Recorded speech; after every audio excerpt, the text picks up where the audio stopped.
Welcome to another night of Big Train Baseball.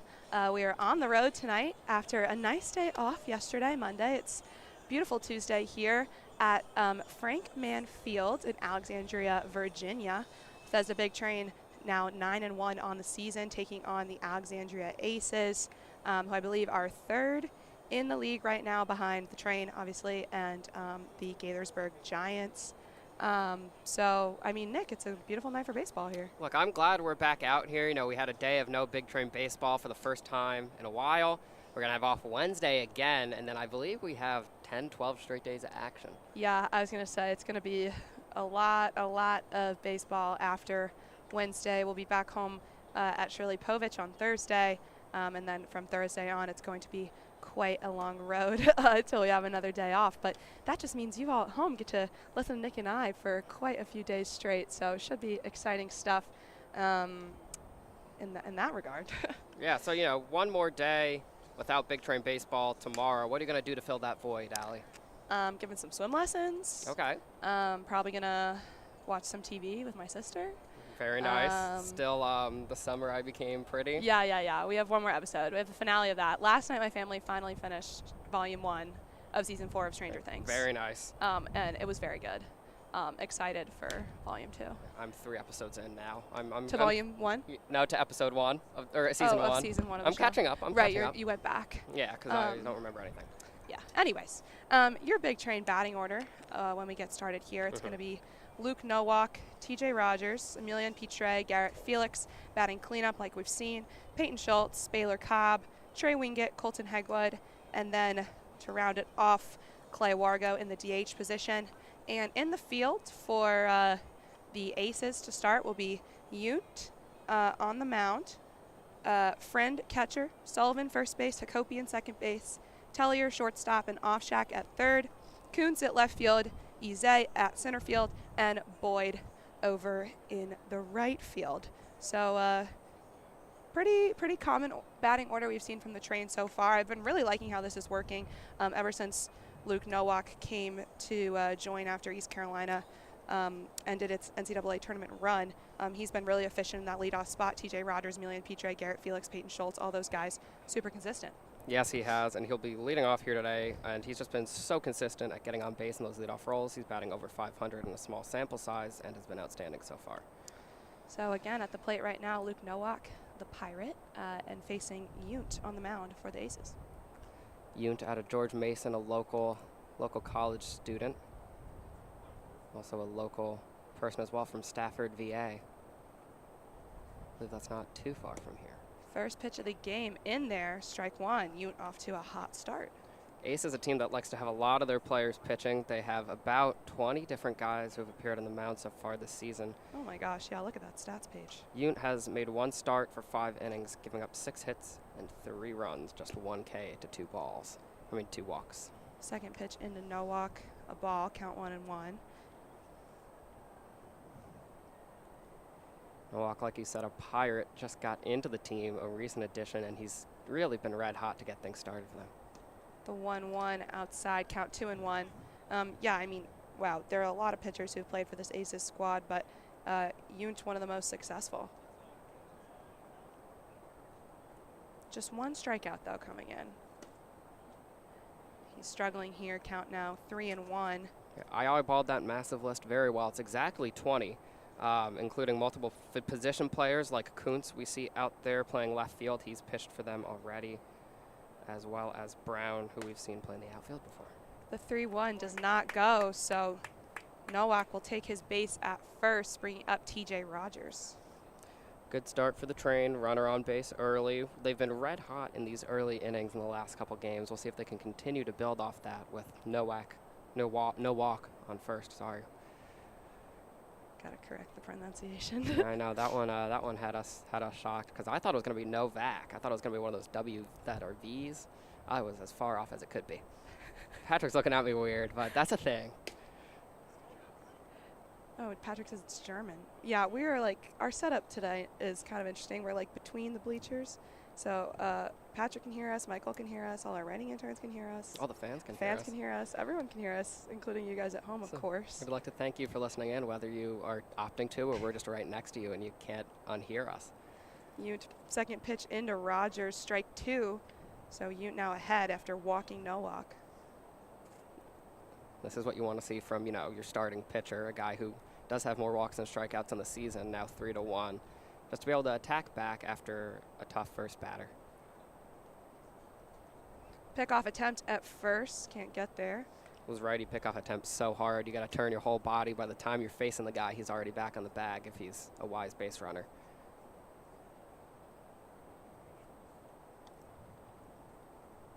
Ute the 0-2 into Rogers, swung and fouled back. Nowak was ready to run there, though. I know. It didn't even. I mean, our perspective's kind of skewed from where we're sitting, but it didn't look like he was necessarily taking the farthest lead off the first base bag, but he was ready to run.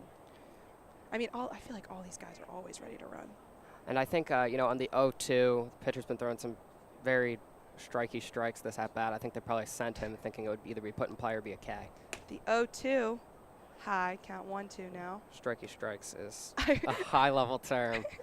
He's been throwing some stuff in the middle of the zone, I should say, if I want to sound actually like I know baseball, which I promise you at home I do.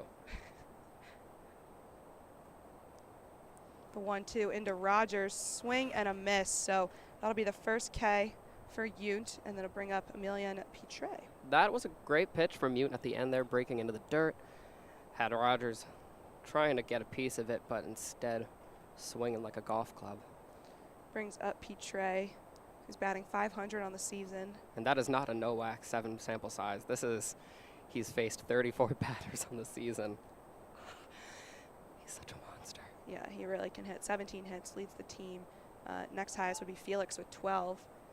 And he's gotten on base from 6 walks and 4 hit by pitches, so he just gets on base no matter what's going on. He leads the league in batting average and on base percentage. Batting .500 and on base percentage of .600. 2 pickoff attempts in a row, so no pitch yet into Pitre. Again, on deck is Felix. Should we see him, Schultz in the hole. First pitch there into Pitre, way high, count 1-0. Wonder if that was intentional there, trying to throw away, give your catcher a chance to keep an eye on no walk there. Yeah, behind the plate again is Friend for the Aces. You got a friend in me. One of the best Pixar movies, Toy Story. Best soundtrack, I should say. Yeah, that is a good soundtrack. Great song. 2-0 now. I love all the Pixar soundtracks. So do I. They're so good. All Pixar movies are perfect. The Cars soundtrack. Cars, I think, is the weakest series out of all of them. 2-0 fouled off, count 2-1. That's funny because I feel like so many in the press box, I've heard so many of our fellow interns talking about how much they love Cars. I know, and it has me gobsmacked. And every time. I don't necessarily love it. I don't really remember I remember seeing it in the theater with my dad when I was like really little. But I don't think it's not one I go back and rewatch. No. But everyone else was really gassing it up, so maybe I'm missing something. Maybe I need to go back. The 2-1. Nowak running to second. Tagged out, so that'll be 2 outs. Count now 3-1 to Pitre. We knew Nowak was going to run. I don't know if it's necessarily, you can risk it, I guess, but. Thought he might have gotten under that. Yeah. The tag came in a little later than I think the shortstop had hoped for, but he got there in time. Well played by Tellier. Second time caught stealing for this season, his short season so far for Nowak. Count 3-1. Pitre fouls that one up. Tracking it is the third baseman, but it'll fall behind the Aces dugout. Count full now. Yeah, I'm not gonna lie. I still watch all the Pixar movies as they come out. Have you seen Turning Red yet? No. That one was outstanding. Really? I've seen that like 4 times already. It looked kind of bizarre. It's a unique art style. Okay. Full count. Can't get in there, so Pitre will take his base, bringing up Garrett Felix, and that's 2 walks already for Ute. Yeah, Ute has either been on or off of it. 3 batters, a K, a walk, and a K. Or no, a walk, a K, and a walk. Right now it's working to his advantage as his catcher Friend helped him out, got no walk. And that at bat he threw out like 3 of the pitches. So the walk there was kind of almost like they just decided they'd rather have Pitre on first than no walk, which is a fair enough decision. Again, that's Garrett Felix at the plate. First pitch into him, foul down the third base side, count 0-1. He got a hold of that one, but just a little behind on the ball, spiraling out too far to the left. He's been much more aggressive lately. Earlier in the season, we were seeing a lot of patience at the plate from Garrett Felix. I don't think he was always swinging at the first pitch, but you know, as he's been moved into this cleanup position, he has been taking that more aggressive approach, and it's been working so far for Bethesda. Yeah, you beat me to it. I was going to say, the reason that is he's a guy who recognizes his role. When he was batting leadoff, his job was to get on base by any means necessary, whether it be a walk, a single, a hit by pitch, whatever. Now it's more I need to get a ball in the outfield because I got runners on 9 times out of 10. Yeah, the 1-1 to Felix. Low and away, ball 2.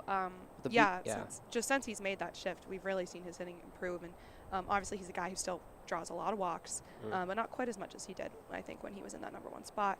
The 2-1, that'll get in there, even count now. And the beauty of that 4 slot is, you know, if your team goes 1, 2, 3, you are suddenly the leadoff hitter for the next inning, which is something not a lot of cleanup hitters in the MLB level can take advantage of. They're looking for solo homers in that situation. Felix can set up a rally. That one in the dirt. He's telling Pitre to run. Easy little base gained there for Emilian. Yep. Pitch in the dirt. Pitre, smart runner, takes his base there. So runner in scoring position for the first time in this inning for the Train. 2 outs. That was going to be hard to capitalize on that. And the count, of course, is full here to Felix. We'll see what he does. 3-2. Oh, they'll call it a strike. Garrett Felix was ready to walk over and take his base, but Yountz takes care of business, escapes this one. No runs given up to Bethesda Big Train, and when we come back, it'll be Eddie Hakopian leading off for the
And you're on the mound for the Bethesda Big Train. It's Sanders bump day.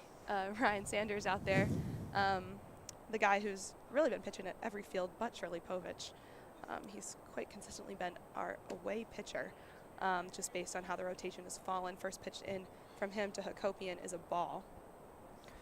Yeah, Sanders, 2 appearances on the season, going about 5 innings in each, giving up 7 hits but just 3 runs.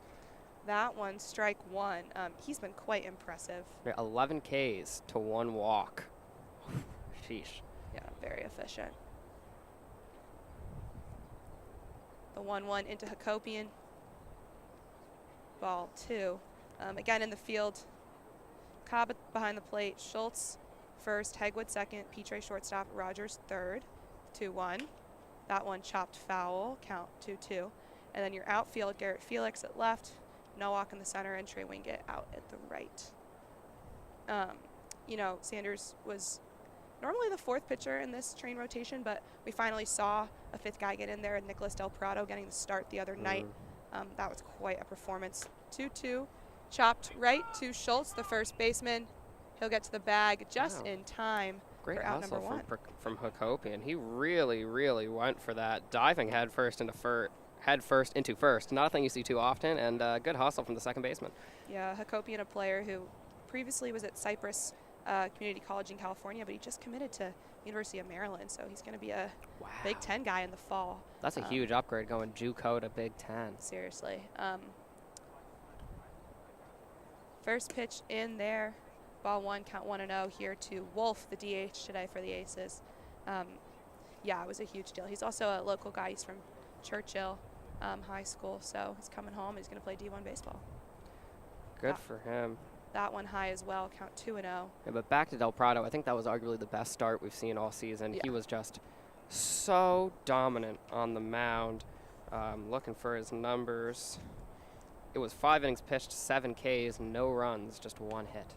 Third straight ball from Sanders. Again, a guy we said who doesn't walk much, but at risk here of a 4-pitch walk, unless he can fight back. The 3-0. Ooh, in there, count 3-1. Yeah, Wolf, a presence at the plate, batting .423 on the season with 2 homers. Sanders definitely, these balls are not coming because of lack of control. They're coming because he's being very careful about how he goes at them. 3-1, swung on and missed, count full. So, again, like we said, he's got the fight back, count 3-0, now full. Did he ever go after him with that heater? Came right into the zone, something that I don't think Wolf was expecting with that approach. Good pitch sequencing from Sanders.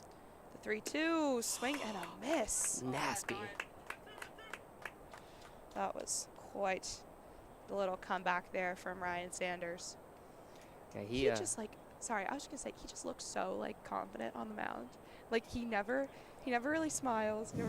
He just stands there and just I'd be scared if I were the batter. It's the I think it's the California in him. They're all relaxed out there. Up next is the shortstop Tellier. First pitch into him, bit high, ball 1. Yeah, that was such an interesting at bat because he gave up 3 straight balls, but it wasn't for lack of trying. And then he just got aggressive, and Wolf could not keep up. Yeah. The 1-0. Ball again, count 2-0. So Sanders again behind. Tellier from Ball State University. Leads the team in average at .438 on the season. See if he can do something with the hitter's count. The 2-0. Another ball. So again, Sanders struggling early to get ahead in the count, but don't count him out quite yet. Fighting back from 2 back-to-back 3-0 counts is going to be hard, though. Now Tellier is going to be coming up with a different mindset. That one strike. Tellier threw his bat, but Ryan Sanders got him there. Count 3-1. Well, you could make a gif out of that, oh. You thought. Yeah, like when you DoorDash something, then they hit you with that $7 fee at the end. Oh. Oh, Michael liked that joke. I'm glad. I didn't think it was too good. The 3-1 in there. So Sanders, comeback kid, 3-2. Yeah, he's done it again. 3-0, 3-0, and then 3-2 and a strikeout, and then 3-2, and we shall see. 3-2 into Tellier. That one goes in the dirt, so it will be a walk and send the first Aces runner to base today. Yeah, you can't win them all. Those were the 2 toughest batters in the lineup, and he fought really hard against both of them. That was one of the some baseball fans would be bored by those at-bats, but it was truly a chess match as the batter didn't want to swing, Sanders didn't want to throw strikes, but both of them had to give. One of them had to give, and it was a matter of who would give first, and Sanders won against Wolf but lost against Tellier.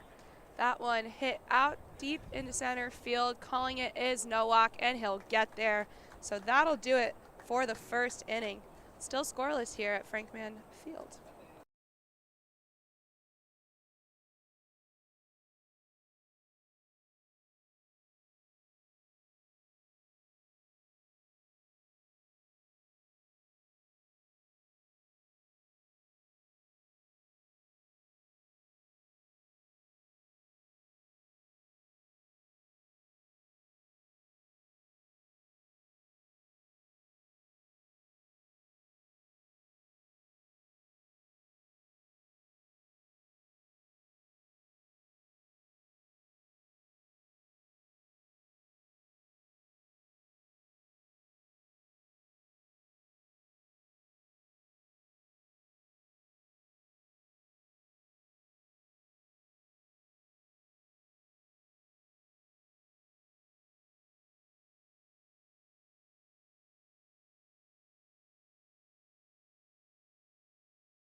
Still scoreless here as we enter the top of the second, and leading off for the big train is first baseman Peyton Schultz.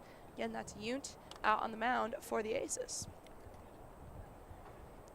Yeah, you.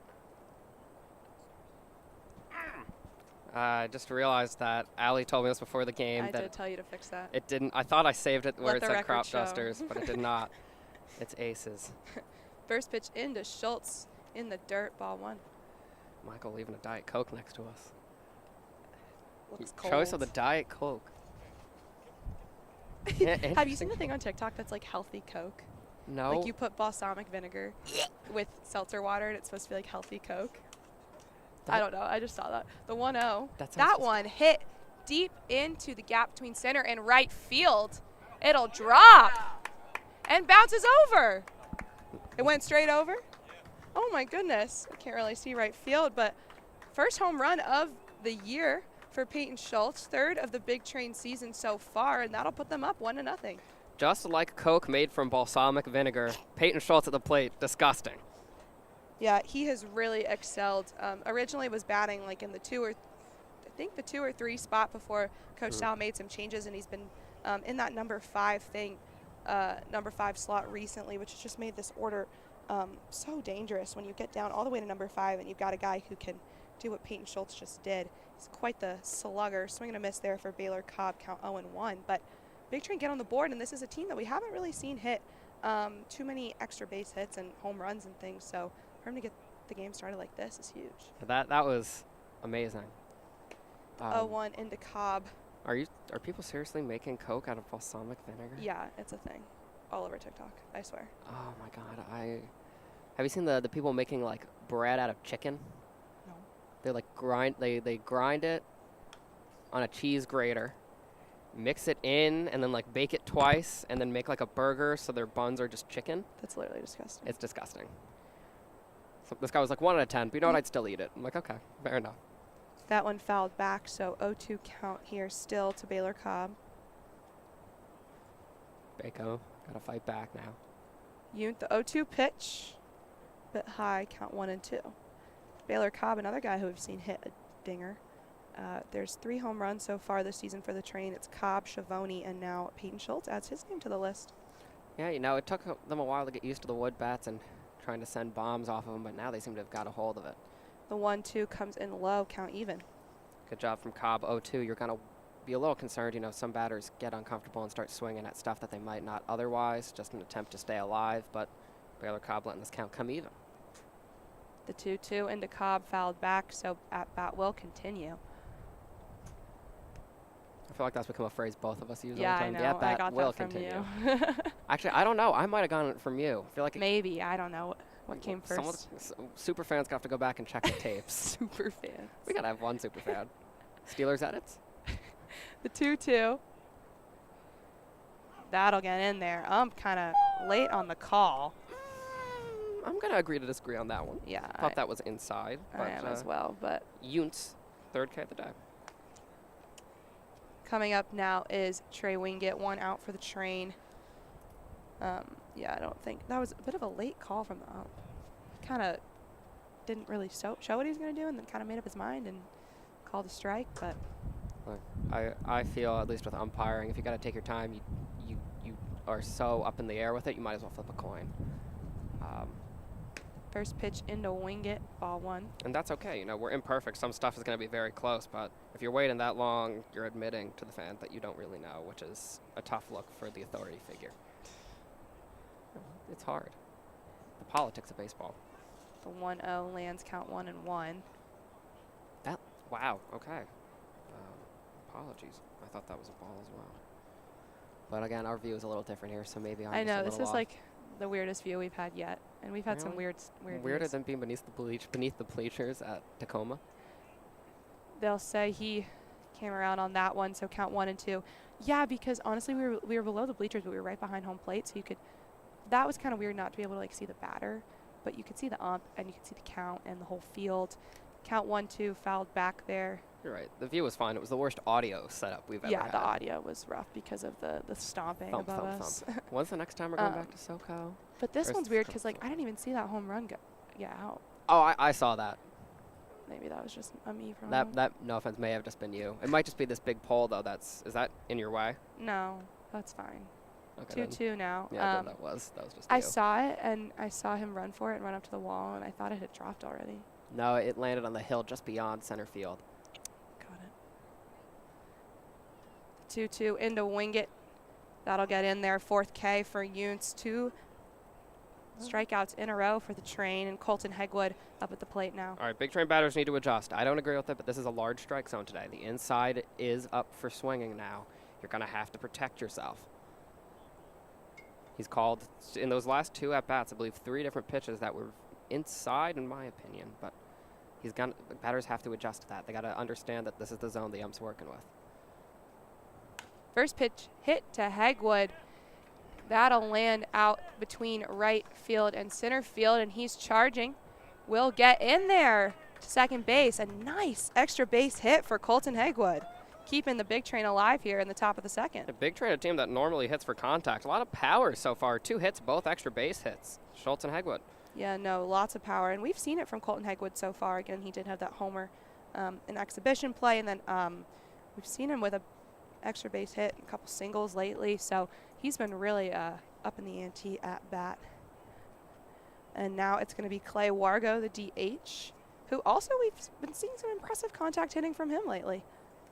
Yeah, he's definitely stepped his game up recently, whatever his approach, whatever it's been, a change of approach, a change of prep, just generally acclimating to the league. Strike 1 to Wargo, and Hegwood definitely going to run here. We saw him take a hefty lead over at second. Yeah, Wargo was hitless for the first 5 or 6 games of the season, now batting 115, which doesn't sound great, but considering he was hitless for so long, he's been batting much better in this last set of games. I mean, all the big train bats have, but it's really the guys who, Emilian Pitre came out hot originally. Garrett Felix was pretty consistent. But the way the other guys toward the bottom of the second half of the order have improved is just what's made this team so good in the last week. Count 1-1 to Wargo. That one chopped over the pitcher. Shortstop making a run for it. Fields it over to Sullivan at first. And that will be the 3rd out of the inning. So big train can't make anything happen. But I mean, it doesn't really matter. We got a nice home run from Peyton Schultz. Oh, yeah. When a guy goes yard, you can't really complain about the results of an inning. So when we come back, it'll be Boyd up at bat for the Aces, and still Ryan Sanders on the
Welcome back. Leading off here for the Aces is Boyd, the right fielder.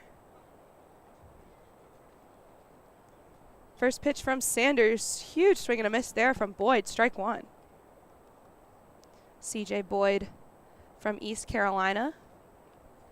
Teammates with Jordan Little and Luke Nowak on the Train. Strike 2. Sanders, after a couple 3-0 starts in the last inning, now ahead in the count.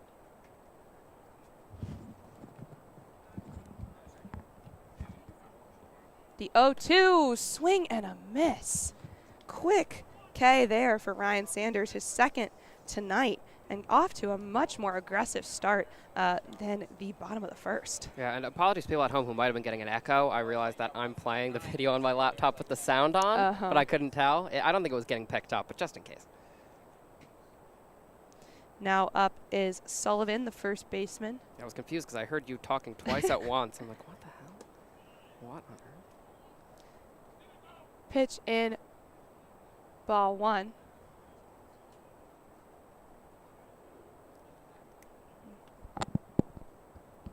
The 1-0. Fouled out toward right field. Count 1-1. I gotta say, Alexandria Aces. I don't know if it's that I just haven't had water since this morning, but this knockoff Gatorade goes so hard. What is it? Kirkland Sport Drink. I was so thirsty, especially after walking to try and find this place. The 1-1, the ball, count 2-1.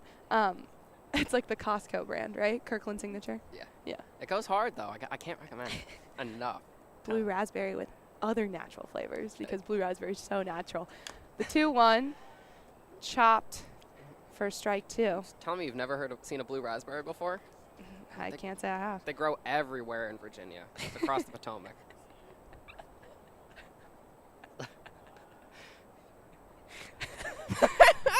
We're just getting looks. Everyone can hear us today. I know. So now all my stupid they're jokes like, are what amplified. must they say when they're alone up there? It's really moment. It's this, but for me, even worse jokes and puns. So somehow I'm on my game tonight. The 2-2 fouled back.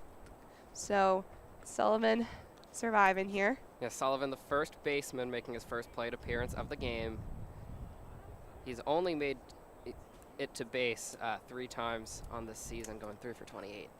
It's one of the Midwest boys from Western Michigan. The 2-2, bit low, count full. Good work from him to fight back in this count. Sanders has been rolling lately. He walked one batter, but other than that, he's been making easy work of everyone else in this lineup. The 3-2.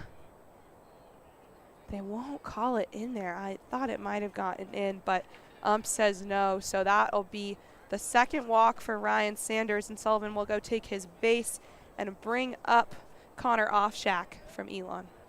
You know, if I were a fan tonight, I would need someone to calm me down because I really don't like the strike zone so far. Maybe it's just the way that. Whew. Sheesh. That one fouled right toward us for strike 1. Coming for the tent. Maybe it's just the way that, at least on that last pitch, that Cobb kind of framed it as he stood. That it wasn't called a strike, but I thought it definitely made it in the zone. The 0-1 to Offshack, swing and a miss, count 0-2. So Sanders ahead again. Off to a good start like he was with Boyd, the leadoff hitter in this inning. The lefty showing some heat now. He's, not letting that walk phase him. It's the second walk of the game, but it has not slowed him down. The 0-2 hit past Colton Hagwood. So runners will advance to second and first. Nice little hit there for Connor Offshack. Aces slowly making some sort of an offensive run here. Offshack, 333 on the season, continues to improve that average. Just 4 Ks, so he's not a guy who goes down easy at the plate. First hit this evening for Sanders. Off to a good start again, striking out Boyd, but since a walk and a base hit, now it's the catcher Friend at the plate for the Aces. Number 11 catcher out of Virginia back in the day. Plays at Davidson College currently in the Atlantic 10 division. Great people, great places, great memories. First pitch into Friend, a ball. Anytime the A10 comes up, Nick's gotta give the little slogan. If it's not clear, I work in the A10 for GW. That one smacked out to center field. Nowak running for it. Can he get the ball to third? No, he cannot. So another nice little contact hit for the Aces, and the bases are now loaded with just one out here. You know what? Good work from Nowak there to keep it from getting out of hand. He got that ball in quick into the infield. Still, bases loaded in trouble as Eze comes to the plate.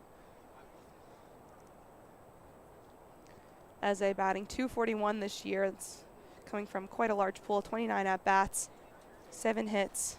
He batted .355 for Georgetown this year. I'm shocked to see him hitting 9th. Maybe he's just had a slow start. That one chopped to TJ Rogers. Double play opportunity. 1, but he'll be safe at first.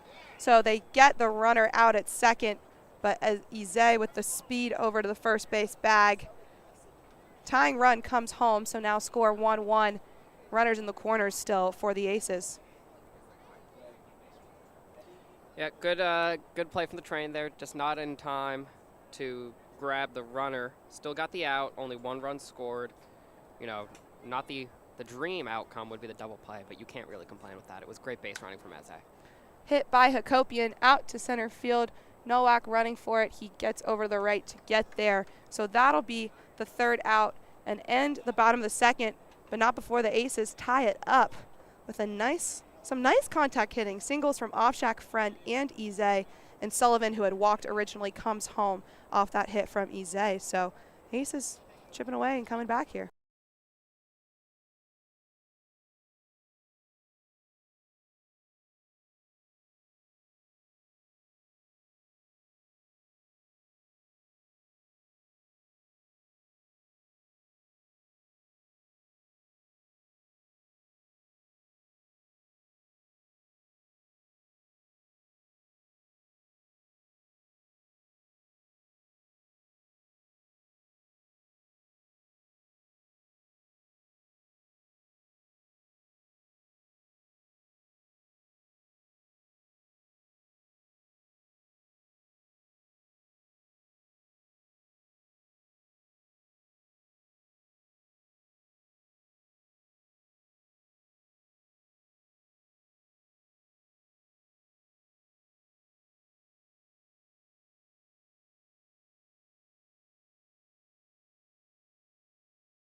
Welcome back to the top of the Big Train batting order here with Luke Nowak. Still Unt on the mound, and that last inning, the Aces tied it up off a nice little series of contact hitting from Offshack and Friend. Brought home the runner Sullivan, who had reached base originally on a walk. Top of the Train order here gets a chance to clap back, as they say. Nowak will lead off. Nowak did walk in the top of the first. Unfortunately, it was then caught stealing out at second. First pitch into him. Swung, fouled back, count 0-1.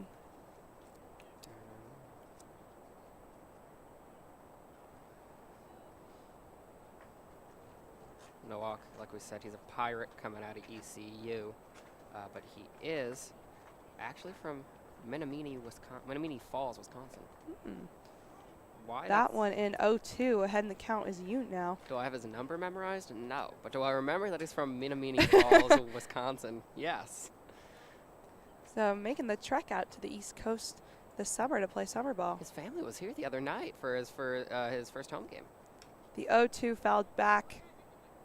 Nowak stays alive. It's been so awesome to see all the families that have come to watch, even though, some of these guys are not from even close to here. A lot of them from the South, Nowak from the Midwest. But everyone making the trek, which is just lovely to see. The 0-2, high, count 1-2. Have we seen a Cali parent yet? I don't know. Let me look to see where our Cali boys are. We actually have quite a few. It would be, I think the farthest distance would probably be, no, not Peach, right? It would be the Cali family. The 1-2, that one hit over the third baseman. Base hit for Luke Nowak. Brings up TJ Rogers. That was some great contact right there. Took that ball, put it right out in left field. That's what we've seen from him so far as he's come in. He's been really a great contact hitter for the Train.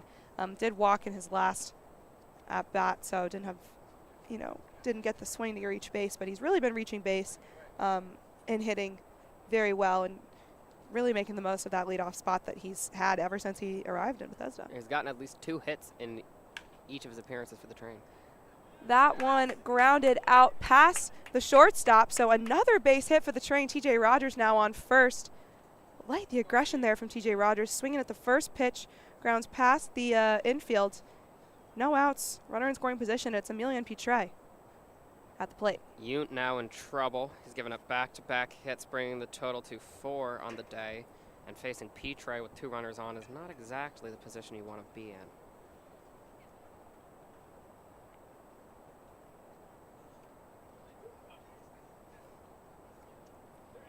No walk out on second. Again, TJ Rogers on first. No outs. First pitch.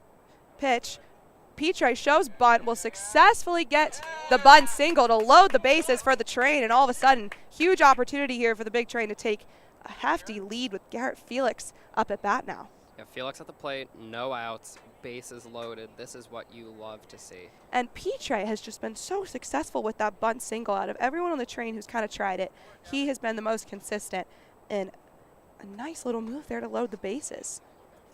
Now, can the Train convert? That's what's kind of plagued them early in the season. It was when runners were in scoring position, they weren't able to capitalize, but lately they've been heating up and making the most of it, and you want someone to do it, it's got to be Garrett Felix. Yeah, he's been great so far this season for the Train, batting .323 with an OPS of .878, both of those 4th on the team, apologies. Yountz, though, coming out hot, strike 1. He's got to get hot here. It's, now or never. This is a close game. Both teams tacking back and forth with good innings. Getting out of this would alleviate some pressure from the Aces bats. The 0-1, bit low, count 1-1. And then, if the Train can capitalize here, alleviate some pressure on Ryan Sanders. It's a two-way street. Always is. And that's how sports work, right? It's 2 teams. The 1-1 to Felix, fouled back, count 1-2. Like that swing there, though, nice and level. He's swinging. He's ready to go. Again, still no out, so on deck is Schultz, who just had a home run. So, again, this order does not let up should Yountz be able to take care of Garrett Felix. He's got a lot of trouble behind him. Schultz is threatening. The 1-2 outside, count even now.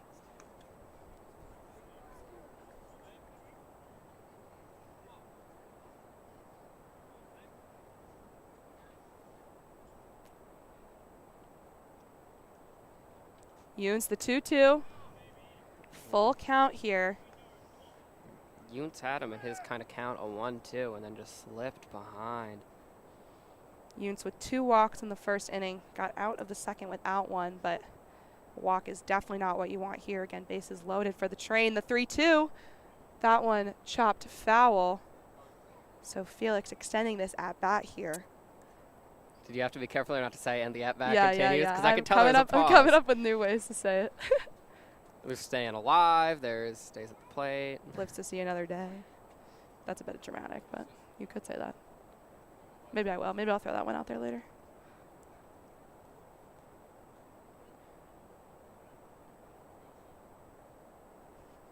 Yountz really needs this K. The 3-2. That'll get low, so Garrett Felix going to take his base at first. Home is no walk now. Base is still loaded for the Train with the most dangerous hitter tonight, Peyton Schultz, at the plate. Yeah, a walk there, not opportune, not what you wanted if you're Yountz, because now bases are still loaded, and it's the homer man, Schultz. Peyton Schultz, again, batting .421 this season, just had a home run. Very dangerous, no outs here, bases loaded for the Train. First pitch into Schultz, strike 1. It's Rogers out on third, Pitre on second, and Garrett Felix, of course, at first after that walk.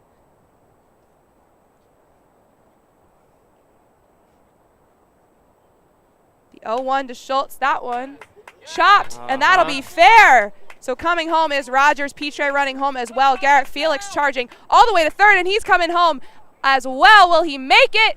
He's safe. Oh, my Lord. Woo! What a run there from Garrett Felix. We know he's got the wheels. He proves it, puts 3 more runs on the board, and a nice hit again from Peyton Schultz. That ball hugged the third base line just as tight as it could, and that'll bring the total to 4 RBIs for Peyton Schultz on the day, and we're just in the 3rd inning. I mean, Peyton Schultz, extra base hit. It was, again, like you said, hugged so closely down the third base line. It's like the perfect hit that you can have. And then obviously, again, not every runner is necessarily going to run, but Garrett Felix has the speed. Of course he's going to come home. The big train suddenly up 5-1. Yeah, if you're in the Aces dugout and you're just watching that ball go, or if you're on the opposite side of the field, not really involved in the play, you're just watching like, oh, God. There's there's nothing you can really do about that. It's so well hit. 5th hit for Yountz. It's now up to 5 runs as well. Now hitting Baylor Cobb for the Train. Still no outs. On deck is Wingett and the whole Hagwood. Schultz still in scoring position. Oh my gosh, this inning is nowhere near done yet. Nope. So relief for Ryan Sanders is what the answer was. Yeah, you're Not right. for the Aces bats. Point Sanders. First pitch into Baylor. Ball 1. Someone was like, "Hooey." Need to back off that one a little. Peyton Schultz playing the role of bomber man tonight, just hitting everything and hitting it hard. I mean, we were like, if you get through the first 4 batters with no outs, it's so dangerous. That one fouled off, count 1-1. And I mean, he proved us right. Check the other natural flavors in this. To go back to it, it's literally water, cane sugar, different chemical compounds of sugar, citric acid, natural flavor. It just simply can't be natural. No. In my humble opinion. The 1-1 to Baylor. Cobb gets in there, count 1-2. Cobb did strike out in his last at-bat. I'm not going to lie, though, I have a sweet tooth for sugary drinks, though, so I love it. 10 out of 10, Kirkland sport drink. Speaking of 10 out of 10, oh my God, Peyton Schultz. I can't stop thinking about it. He's been so good at the plate. The 1-2 fouled off down the first base side. Count still remains the same. That's another way to say it. Bring up the count instead of the at-bat. We can also just say fouled off. We don't really don't have to even We really don't it. have to be so descriptive. But, I mean, that's just because we're so good at our jobs, Allie. Mm-hmm.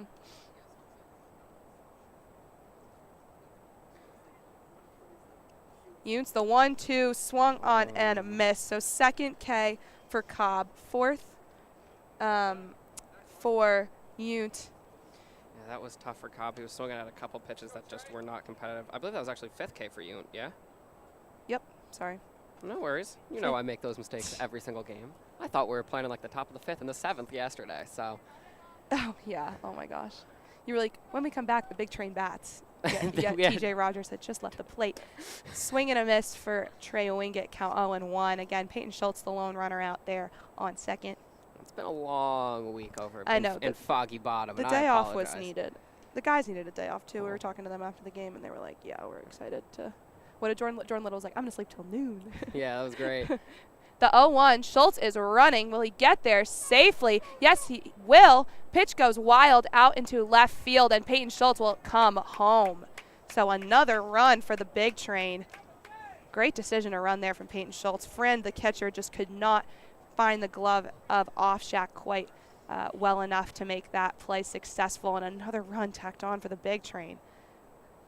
Yeah, that'll be 6 runs off Yount so far today, and geez, that one hurt. Really bad throw from Friend behind the plate. Gets another strike here to Wingett, a ball, count 1-2. Yeah, that was tough. It's been a long top of the 3rd here for Yount. He looked like Raxi from Toy Story trying to make that throw. Tiny arms, not enough distance. I think he throws a ball in one of those movies. The 1-2 fouled back. Wingett also struck out in his last at-bat. Yeah, one of the guys who's been struggling with K's on the season, sadly. Wingett, 26 at-bats, 17 strikeouts. Yeah, it's been a tough start to the season for Wingett at-bat, unfortunately. Only behind Calabrese from the Dusters in most Ks in the season. Actually tied now, considering the 18th strikeout was in second. But we don't have live stats from the Dusters. Who knows what's happening in Olney? The 1-2 hit well by Wingett, but that'll go into center field. past the shortstop. So Trey Wingett, just as we were talking about how he's struggling, gets the little single. Yeah, that was a hard-to-reach ball for the shortstop, Tellier. That was well hit by Wingett. Took that stuff right up the middle. And he's getting into form. Bringing up Colton Hegwood as well, who we know can hit, had the nice double in the top of the second. Mound visit, they will take Yount out, so his day is done. And we'll step aside quickly as the next Aces pitcher gets warmed up. Whoever he may.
Welcome back.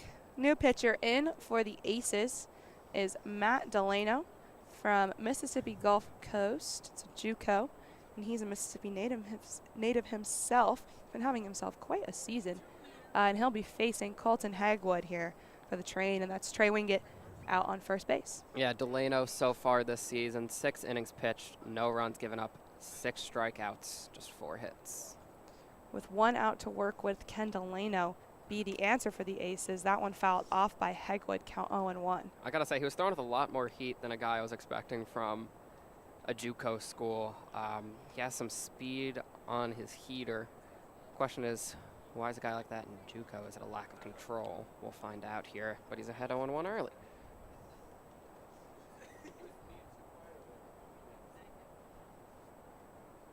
The 0-1 into Hegwood, fouled back again, count 0-2. Could the Biloxi boy be the savior for the Aces here? Biloxi, such an interesting name for a town. I think that's actually a pretty big city in Mississippi. Really? Mississippi. I'm not familiar with Mississippi. Last night, my friends and I were at trivia and we're arguing over the size of Kazakhstan for a solid 10 minutes. And I'm like, why do we care? Patrick confirms Biloxi is a big city. Yes, it is. 3rd largest city. No, 5th. So, the 0-2, that one hit deep into left field, tracking it. Oh, nice catch there from Kuntz, the left fielder. Wow. Yeah. There were a lot of wows in the crowd from that one. Kuntz with the diving catch to get the 2nd out. Back all the way, 9th batter faced in this inning, Clay Largo, the last hitter in this big Train order. Delano with a chance to end the inning here. Again, was not given too much to work with, just 1 out, but his left fielder really took care of business. Just what a catch from Kuntz. Biloxi, 46,000 people. First pitch into Wargo, a strike, count 0-1. That is the 4th largest city in Maryland, or not in Maryland, in Mississippi. But for reference, Bethesda is 20,000 people bigger. Okay. So the South, it's more spaced out. Not many I was going to cities say, down it's there. just so densely populated in this area. Oh, yeah, we're on top of each other. We're sitting in the stands right now. That's how densely populated Maryland is, for those of you who can't see. We're in Virginia, but the 0-1 high, count 1-1 now to Wargo. This area is all the same thing. It's the DMV suburb, like the DC suburbs. I saw a funny list of this kid from my school tweeted, like, things I'd never heard of until I came to Northwestern, and one of them was Bethesda, Maryland, and another was just the DMV in general. Are there a lot of people from yeah, this area there are there? like a lot. Okay. The 1-1 to Wargo outside, count 2-1. I just thought that was funny that Bethesda, Maryland made the list. New Jersey has an inverse effect on this area. Everyone's like, oh my gosh, if I hear someone say they live an hour away from the city, I will kill them. I don't care your proximity from the city. Just say you're from Jersey. It's a big Jersey population at University of Maryland.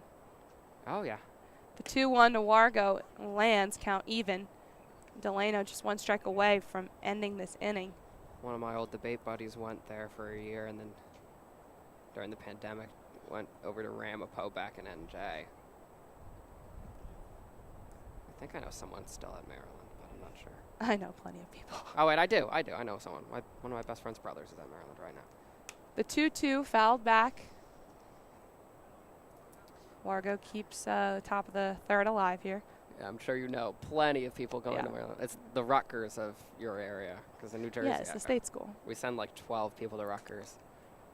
No, not even, like 20 probably every year. My grade's like 500. We usually send like 60 something. Jesus Christ. Yeah, to Maryland. And look, when you got a good state school that close to home, of course, a lot of people are going to go that.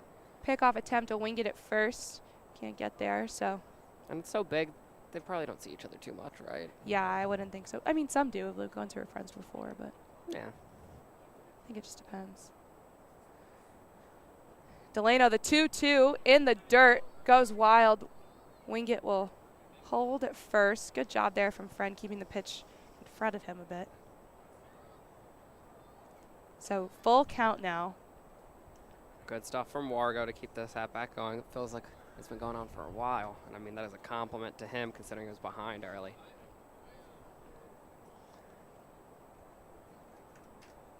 Patrick Chapman also keeping score, it seems. For enjoyment? I think so, yeah. Oh my gosh, he said he went to the Nats game the other day. 3-2 high, so that'll be a walk.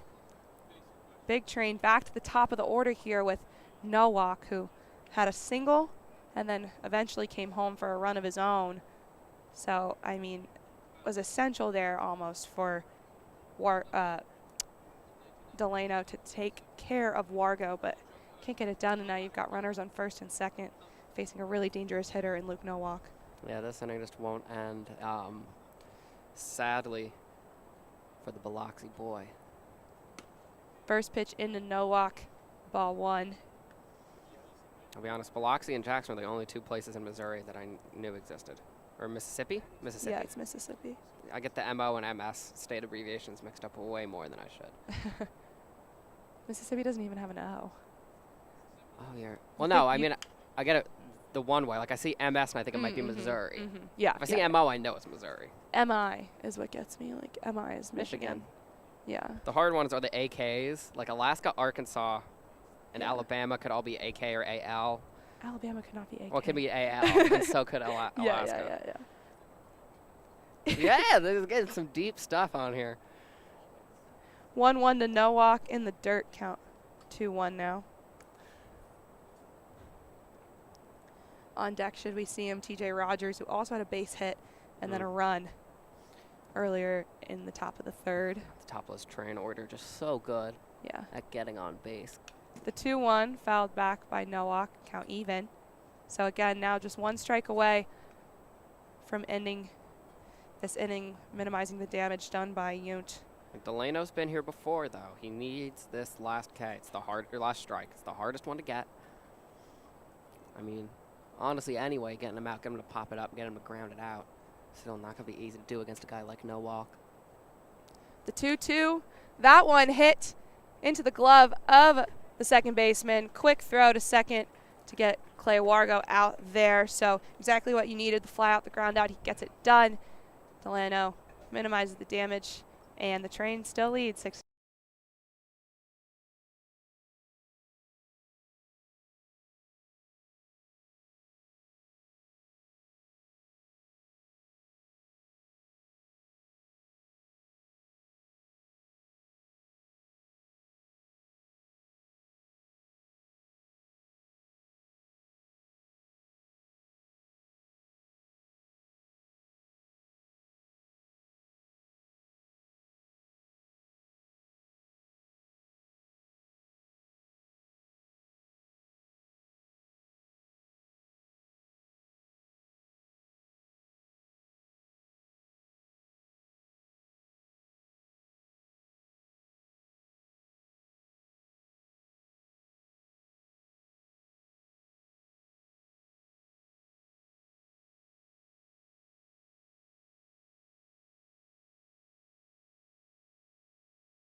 Welcome back. Leading off for the Aces here in the bottom of the third is Matt Wolf, a high school senior committed to Vanderbilt, one of the best programs in the country out of the SEC.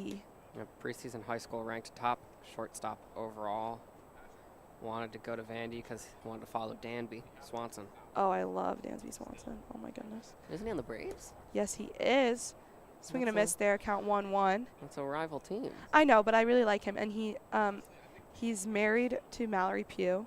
Whomst? She plays for the U.S. Women's National Team, and she's awesome. Wait, I do know who that is. They're a great little athlete couple.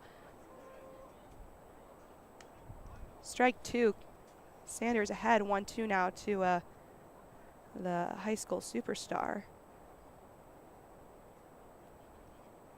High school superstar. The 1-2 swung on and missed. Ryan Sanders getting to work here in the bottom of the third for out number 1. Oof. Gotta stick to the stuff you know, Wolf. Go back to high school. No. I don't know. I'm trying that. He's one of the best hitting players in the league. That is 2 Ks, though, from Sanders. He's been in control over one of the most impressive batters in the league. I was trying to make a High School Musical joke there, though. It did not work. Whoa, whoa, whoa. Stick to the stuff you know. Oh, mm-hmm. Yeah. It was not very funny. First pitch in from Sanders. Another strike count 0-1. He's facing now the shortstop, Adam Tellier. Yeah, the Wolf-Tellier duo was what we saw Sanders have the most struggle with so far outside of the pair of singles in the second. He beat Wolf, could not beat Tellier, both of them going to full counts. That one fouled toward the Aces dugout. Count 0-2 now. Sanders with a chance for back-to-back Ks. That's a great position to be in against a guy like this. You know, he drew a walk last time up, but now Sanders has full control and can give him the pitch he wants to give him. And, you know, Tellier's going to have to go for it. Yeah, Tellier, again, the best hitter on this team, batting .438. Sanders might just have his number. The 0-2. In! 1, 2, 3 strikes for Sanders. Takes care of Tellier. He's getting to work here in the bottom of the third. And up next is the man who made that beautiful catch, left fielder Kuntz. And now he's tasked with doing everything for the Aces. They, you know, haven't been able to get ahead of Sanders here, despite the top of their order having a chance at him. They trail by 5. Can Kuntz start a late rally here in the third? First pitch in, strike 1 for Ryan Sanders. Oh my God! Oh my gosh, he is just feeling it here in the bottom of the third. Has he thrown a ball this inning? Yeah. Okay, I was gonna say because gets in there again, ahead 0-2, just 1 strike away from 3 Ks in a row, his 5th of the night, and a 1-2-3 inning. Oh my God, a 1-2-3 inning on K's would be so beautiful. Can he do it? The 0-2 in there. Oh my goodness, Ryan Sanders. Everything I just said he could have done, he does. 1-2-3 inning, 3 Ks in a row, hits 5 on the night, and oh my goodness. He was one pitch away from an immaculate inning. That's what I was trying to track. He did have that one ball. It was a 10-pitch inning with 3 Ks. Oh my goodness, Ryan Sanders. Scouts, are you watching this? Yeah, seriously, anyone who's watching at home, know the name, Ryan Sanders. He's just been so impressive. We knew coming in that he was one of the, as a whole, the Big Train pitching has just been unreal, but the performances we've seen lately, the Nick Del Prado outing this past weekend at Shirley Povich, this outing from Ryan Sanders, just incredible stuff. He went 2-3-4 against one of the best hitting teams in the league, guys who were consistently batting above 400. Yeah.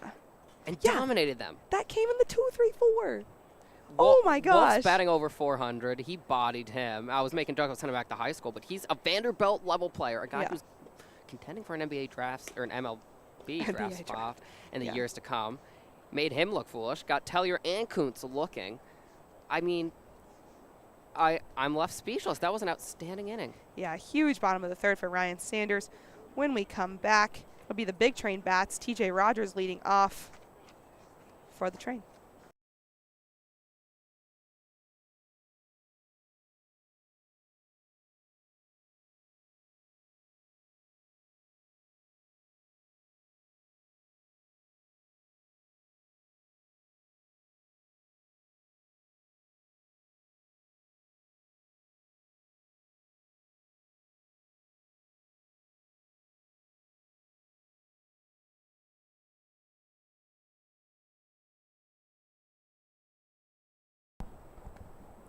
Welcome back again. Leading off for the Train here in the top of the fourth is TJ Rogers, still on the mound for the Aces. Delano. That's what we went with. That's the one that you wanted to go with. Yeah, and now sorry. You're switching it up on me. Delano. I got it. I know you got it. I'm just messing around. Delano had a good inning, though. Got out of some trouble there. Just 1 walk. Got 2 outs. First pitch down low, almost in the dirt to TJ Rogers, count 1-0. Yeah, Delano put in a really tough situation, but did manage to get out of it. Yeah, he had Wingett on first to start, who was pushed to second after a long at-bat from Wargo. But thanks to some beautiful fielding from Kuntz and his infield, they got Novak and Hegwood to end that inning. The 2-0 gets in there, finally finds the zone. Count 2-1, TJ Rogers, who struck out in his first at-bat, but then had a nice base hit and eventually came home after the double from Peyton Schultz. Count 3-1 now. I'm loving the patience from TJ here. He's a guy who likes to swing because he knows he can, but right now he's showing patience against Delano. The 3-1 swung on and missed. Full count now to Rogers. Spoke too soon. Delano, a great pitch there, getting Rogers to chase it. You can't blame him. That was highly deceptive. See if he can get him to go after it again. I'd go right back to the well here. The 3-2 hit out toward right field. Caught by the right fielder, Boyd. So little fly out for TJ Rogers, bringing up Emilian Pitre, but Delano off to a much better start than Ute. Yeah, so he did what I said there. Delano goes back to that low dropping pitch. But Rogers read it, took it for a ride. Thankfully, though, right fielder was right there. It was a great piece of contact, though, from Rogers. First pitch to Pitre, low and away, ball 1. God, the sun is right over the pitch path. I know. So I can never see when the ball breaks. It covers right where it would break. The 1-0 swing and a miss, hefty swing from Pitre, count 1-1. No break on that one. High rising heater. Good stuff there from Delano. Again, he's throwing some nasty heat for a guy who's playing JUCO. The 1-1 low, count 2-1. Again on deck, Felix in the hole, Peyton Schultz, who, oh my goodness. Yeah. We got to grab him after the game. You want to try and end this inning before Schultz comes up, because if Schultz is going to do damage when he gets to the plate, you want it to be with empty bases in the top of the 5th, not with runners on in the 4th. Even count now, Pitre fouled that one toward the third base side. The 2-2 Fouled back. He likes that low inside corner. He's been working it a lot against Petrie in this righty-lefty matchup. Not something you see too often from pitchers and batters of opposite-handedness. Fouled off again. Petrie really prolonging this at-bat here. So proud of myself for finding the word handedness in mid-sentence. I thought I was going to say of the same side thingy or something horrible, but no, I killed it like a professional. The 2-2, they'll say he came around, so that'll be the first K for Delano. He did well to get Petrie there. He's been working through some of the hardest batters. He got Nowak, he got Rogers, and he got Petrie. Now the true test of the two hottest guys, I think, tonight is going to be Felix and possibly Schultz this inning or next. Yeah, 2 outs. So Felix at the plate, first pitch into him, a strike, count 0-1. And should we see him, though, most dangerous guy this evening, Peyton Schultz on deck. Delano working quickly. Felix fouls that one back, count 0-2.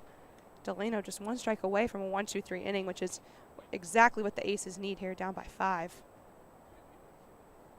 The 0-2 to Felix. That one hit into left field. It'll drop in front of Kuntz, so base hit for Garrett Felix, and we are going to see the guy who's hot tonight, hotter than everyone else on this field, Peyton Schultz. Now this is pivotal. The hardest thing that Delano's faced, hardest thing he's going to face today, and that means no disrespect to anyone else on the train, is Peyton Schultz, a great hitter who is red hot. Again, the homer in the second inning, and then the double that brought home 3 runs, hugging the third base side, which is a beautiful hit from Schultz in the third. First pitch into him, ball 1.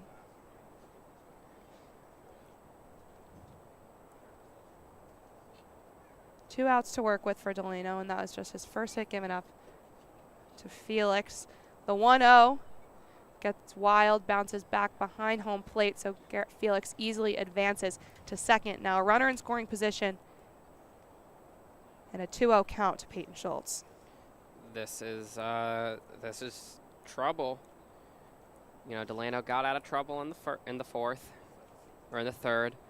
Now some trouble he's made himself here from walking Felix, one of the guys you just don't want to let on base at all by any means necessary. The 2-0 to Schultz finds the zone, count 2-1. And that was good, putting it in the zone, letting Schultz know he's not afraid. Maybe he should be a little more careful going forward. We'll see now that the count does have a strike in it. Schultz will be much more likely to be swinging now. The 2-1 low ball. So count 3-1 now. On deck should we see him Baylor Cobb, who has been struggling today, but we know he can hit when he's on. So yeah. I'm surprised they didn't consider an intentional walk for Schultz here, considering Cobb's been slow today. Yeah. I would have done it. Bold, but I would have done it. The 3-1 chopped in front. Looks like Peyton hit his foot a bit there, grimacing a little. So full count now.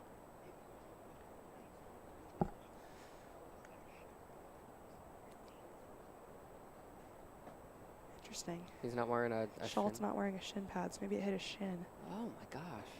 Ow. Oh. That is one of the many reasons I do not play baseball, is fear of getting hit. One of the many. There's some other ones in there too, including lack of athleticism.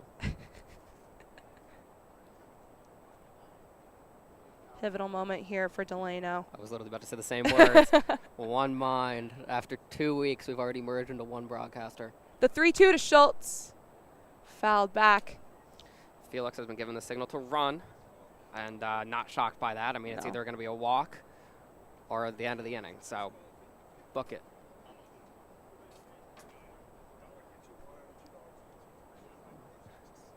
You a gambling woman, Allie? No, I don't think I've ever gambled. I bet on the start of the NBA season every year and basically throw away $10. The 3-2 chopped. Can the second baseman get there? Yes, he can. Well fielded over to first. So Sullivan makes the out at first base, taking care of Peyton Schultz. Delano gets out of a scary situation.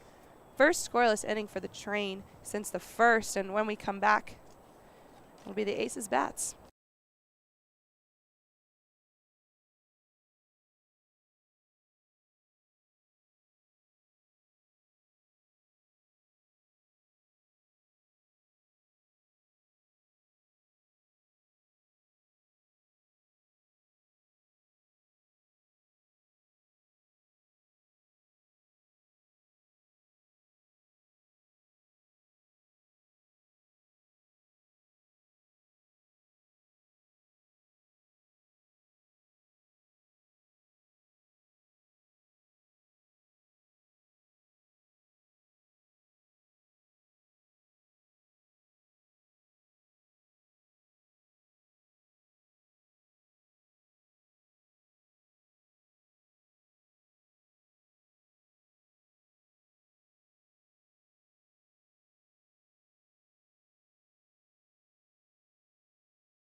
Welcome back. Still on the mound. No surprise. Ryan Sanders, after 3 strikeouts in a row in the bottom of the third. He is rolling this evening. First batter up for the Aces is the Pirate from East Carolina, CJ Boyd. First pitch to Boyd. Swing and a miss. Count 0-1. Sanders looking like he's on Sesame Street, letting you know the letter of the day is the letter K. 5 so far today. And he's starting off hot here against Boyd. The 0-1, another swing and a miss. Ahead in the count, Sanders, a guy who earlier still had a great performance this entire game, but was falling behind a bit, 3-0, having to fight his way back, but his last inning in the third now. That one in the dirt, first ball in a while. I think he was I guess he realized he was a little overly careful against Wolf and Tellier because he got one, didn't get the other. And now he's kind of recognized, I'm just going to go after them. You know, the high schooler, one of the best up-and-coming players in this league. And Tellier, one of the most consistent batters as well. And he got both of them last inning. And Kuntz to boot. Yeah, seriously, it was quite the outing from Ryan Sanders. And he ain't done yet. The 1-2, that one chopped into the glove of TJ Rogers, thrown all the way to first. He gets there. A little 5-3 connection for the first out of the inning. No, I love to see that. TJ Rogers was struggling a bit with his glove when he was playing middle infield, but now he's over at third, and that was a nice. He made that backhanded play so smooth. It reminded me of just like a Gold Glover, like David Wright, just made the play unflinchingly and a great throw not to boot. I'm not gonna say that again as well. Yeah, no, it was perfect. The power on it to get to Schultz, the accuracy right into his glove. Didn't even have to move out the bag. Exactly what you want to see from a guy who's somewhat new to third base. I don't know necessarily if he's played. I'm sure he's played it before, but so far this season, it's just been 1 or 2 nights for him out there at the number 5. Sanders behind now to Cade Sullivan, count 2-0. So TJ, during his time at Austin, PA, oh my gosh, Baseball Reference is already logging our league stats live. That's so awesome that they're just pulling it from Point Streak. 26 appearances, 3 came at third base. Oh, yeah, okay. So he has some experience, but definitely not where he's playing mostly in the infield. Well, no, I flipped it. 7 coming from third base, so a fairly consistent number. Because I said 3 from 7th base, and then I stumbled through 7th base. The 2-1 in again, so behind 2-0, but Sanders with that classic fight he's got now, even count. Okay, so he's been playing mostly shortstop and second until this week, but third base really working for him. That one hit out to center field. Nice base hit there from Sullivan. Third hit of the day for Ryan Sanders. But, you know, it's not about that. It's about how you come back from it. Exactly. You can give up the best pitchers give up singles. That was a well-hit ball by Sullivan. He went on a breaking ball, took it out, put it into center field, and got on base. Now you got Offcheck Friend. If you can get both of them out, that would be a great way to round up 4 amazing innings from Sanders. First pitch to Offshack, a bit high, count 1-0. Offshack and Friend both singled in their last at-bats, so they definitely have been able to sort of shake Sanders off his game this evening so far, but the 1-0 a bit high again, count 2-0. I think that speaks to Alexandria as the biggest threat to the Train in the league this year. We thought it might be the Giants, but they're hanging against a guy having a gem of a performance. They've gotten 3 hits off of him. I don't think many teams in this league would have gotten more than 1 or none the way he's pitching so far. The 2-0 finds the zone, count 2-1. That's disgusting. If I'm not mistaken, last year's final was against the Aces, so it was. they are definitely a threat, continue to be. Again, the Train really have been running this league so far this year. That one chopped foul, count even. Cross Potomac rivalry. Yeah, but maybe this is the rivalry we'll see. It's weird. According to geography, the Aces would be my home team because I live closest to here than any other team in the league. Am I going to have to change colors if we lose in the finals? No. I'll pull off my green polo to show my dyed blue body like a member of a Blue Man Group. The 2-2 swung on and missed, so Ryan Sanders, of course he does, still has the stuff. Jeez. 6K of the evening. I'm running out of words to describe how well he's pitching. He's getting them with stuff high, stuff low, stuff fast, stuff slow. I sound like a Dr. Seuss poem, but he's killing it. Sanders, again, from St. Mary's college in California. He's a California boy at heart from Lancaster, California. That one gets in there for strike one. He's now facing the catcher, Friend, 0-1. Let's see if I can find. So he's on the St. Mary's. Whew. Oh my gosh. Count 0-2. What is the name of their team? I would just search St. Mary's, California. Also, I think on one broadcast we said it was in Southern California. I'm pretty sure it's a Northern California school, now that I've thought about it more. The 0-2 comes in high, count 1-2. So they're the Gales. Why can I not find their information on baseball? I want to see how good they are normally. The 1-2 to Friend. Doesn't go, so count even. Again, Sanders, though, just one strike away from ending the fourth. Runner out on first for the Aces. The 2-2. Will that go? No, they'll call it a ball. So full count here to Friend.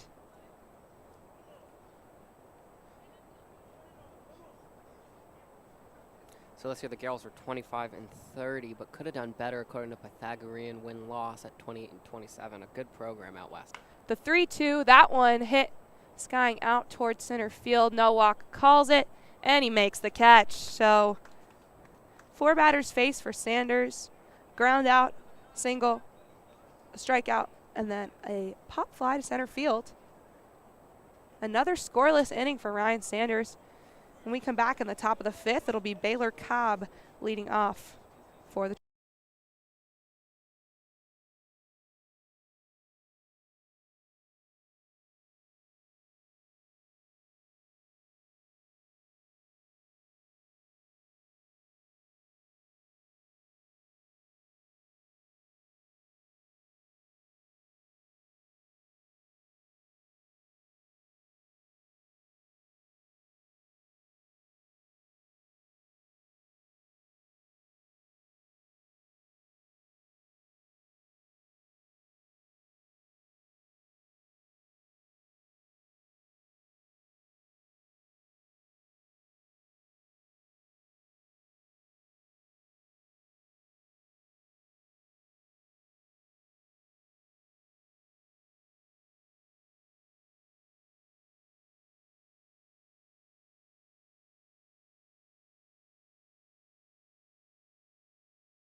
Welcome back. Leading off here for the Train is Baylor Cobb. The other Cubs play performance today looking like a girl who doesn't want to text you back. KK. That was so good. That was the best one I've come up with all season. I don't know. It was good. It was good. I don't know who's the best. I'm proud of that one. It's been hot and cold. As someone who experienced medication-needed level of acne in high school, I've seen that text many times. Oh my gosh. I was on Accutane for like 2 years. You know what that is? Yeah. Absolute worst. It's like an F. It's like really strong. Yeah, yeah. The 2-0 swung on and missed, so count now 2-1 to Baco. It works, but it dries out your skin, makes you depressed. It's horrible. Huh? Skin really does stink. I mean, it's great because now I'm not walking around like a red flesh monster, but it's good. Oh my gosh, Nick and Michael literally having their own conversation. The 2-1 into Cobb. Ooh. Finds the zone. Still Delano. Good Count pitch. 2-2. Good pitch from Delano there. That was just on the edge. Wasn't sure what the ump would call it. Goes Delano's way. The 2-2. Outside, count full. Cobb has struck out in his last 2 at-bats this evening. In danger of doing the same here. The 3-2. And he'll take the walk. So Baylor Cobb reaches base for the first time this evening. Second walk for Delano. Brings up Trey Wingett, who had a nice contact hit for a single in the bottom of the 3rd. Yeah, it just escaped the glove of the shortstop, but do not take that for not being a well-hit ball. It escaped his glove because it was screaming towards him. Great shot from Wingett. We'll see if he can continue to build off that here in his 3rd plate appearance of the game. First pitch into Wingett, strike 1. Okay, I liked that from Delano. Coming inside against the lefty. He's been pitching really well. I've been very impressed. Yeah, Aces needed a reliever like this tonight. I am not a scout, but if I'm scouting and I'm a D3 program, I'm jumping on him. If I'm a D1, I'm considering it too. Strike 2 ahead now, 0-2. Because I've seen a lot of D1 pitchers. Not all of them have the speed and solid control that he does, let alone a breaking ball to boot. This is what the Ripken League's for. The 0-2. That one outside, count 1-2 now, so Wingett stays alive. Sun is finally going down. Oh yeah, getting behind that tree.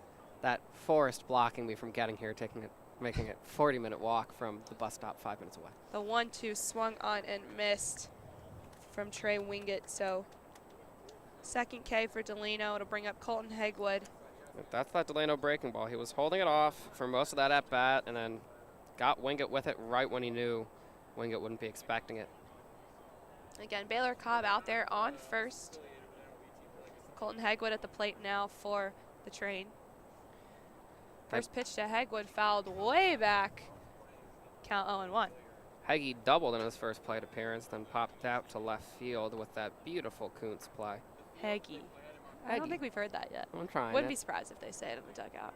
That and what's the other one? Holsey. Pretty sure I just heard Heggie right there. Holding on to hope. Yeah, maybe I'm just hearing things I want to hear. The 0-1 swung. So count 0-2 now. That's definitely not going to take off like no whack did. Even though now we know it's no walk. So. No whack. Still works.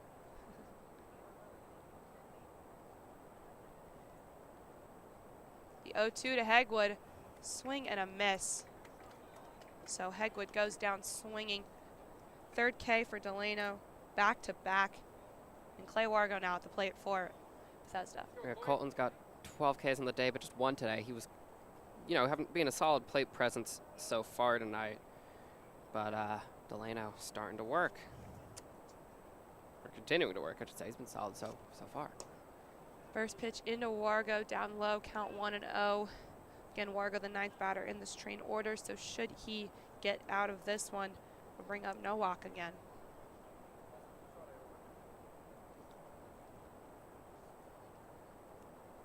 The 1-0 comes in high, so Delano behind here, 2-0 now. Good patience from Wargo at the plate. He drew a walk in his last at-bat. Again, getting on base here again would be great for him.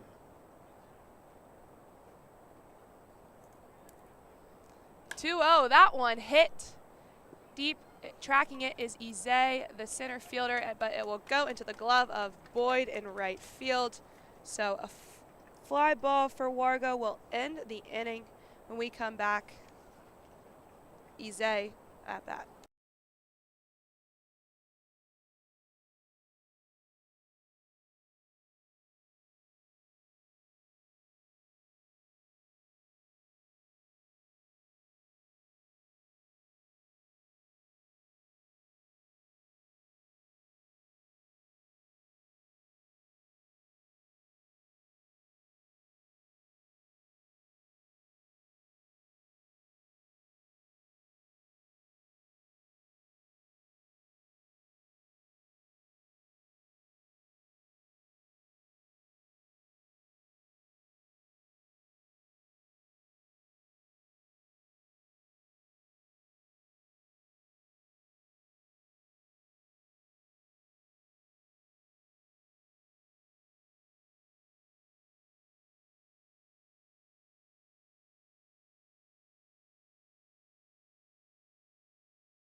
welcome back. Leading off is the Georgetown Hoya Ise, and Ryan Sanders pushing his 5th inning here.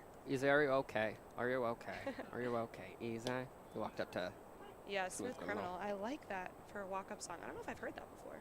I'm sure it's been used, but it has such a good, the, like, instrumental. He should have moonwalked up to the plate. The 0-1, a bit low now, count even 1-1. Sanders dishing quick here. Yeah, he has been. I remember watching him the first time, and I noted how quickly he was dealing. He wasn't doing it early today, but these last 2 innings really has been. Count now 2-1. Maybe he needs to take a minute to slow it down here. He's behind in the count. You know, taking your time on the mound does have its benefits. That one fouled toward the first base side. Count even now 2-2.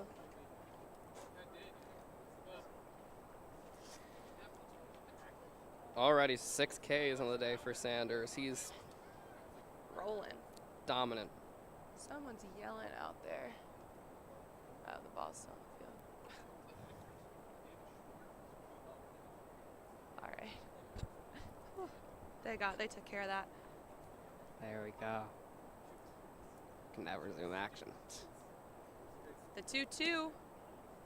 Ball 3, count full now.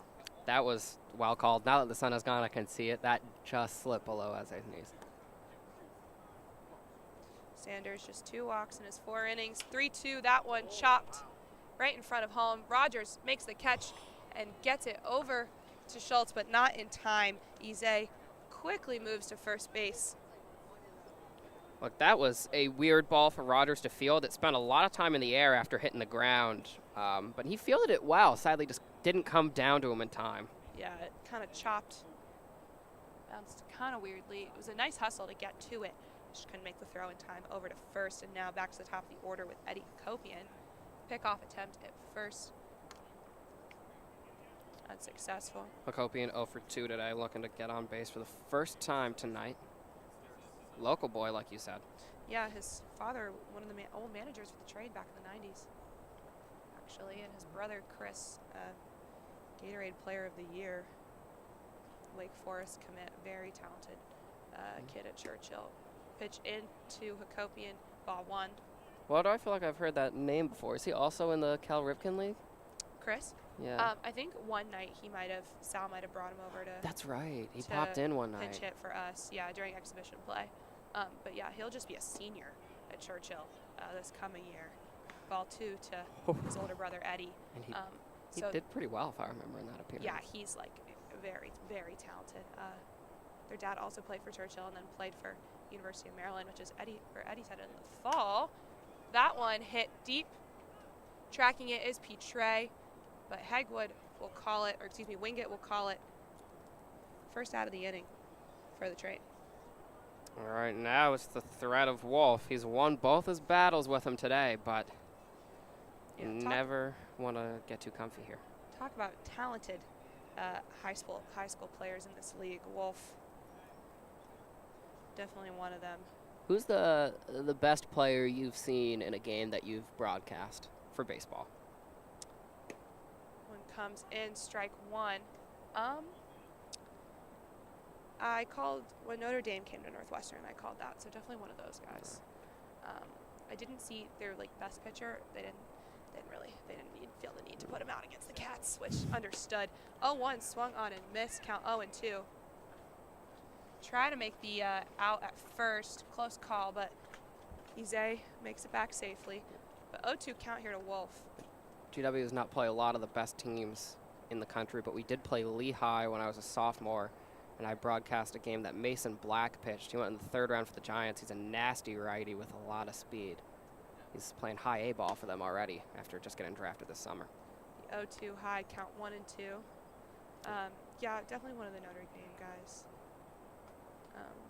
Because the other games I called for Northwestern were against not so great Big Ten opponents. Swing and a miss. Can they make the out at second? No, he'll be safe. So Ise advances, but Wolf taken care of. 7th K of the day for Sanders, but runner in scoring position with 2 outs. You take that, I think. Yeah. Now the problem is, though, it's Tellier at the plate, another guy who is a dangerous hitter. Wondering, making some. What is going on the field right now? I think they're sending in a pinch runner.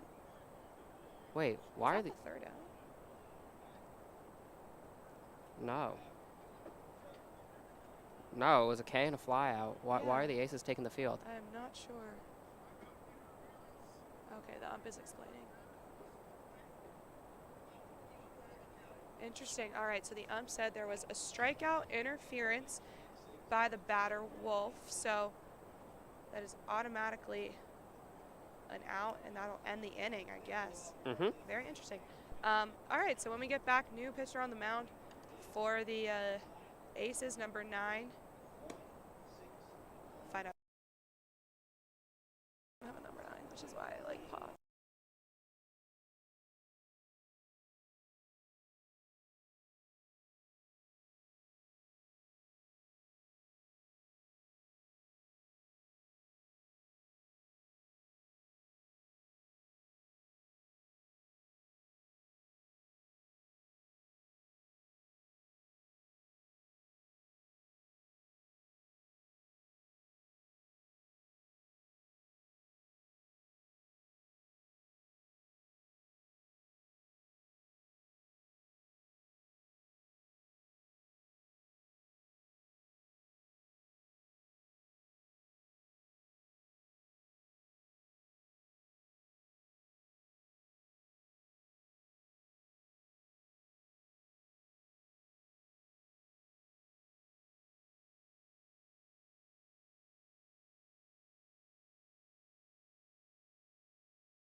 Welcome back. Pitching change for the Aces. That's now Ryan Brown from Ball State University on the mound, and he's facing Luke Nowak back at the top of the order for the Train.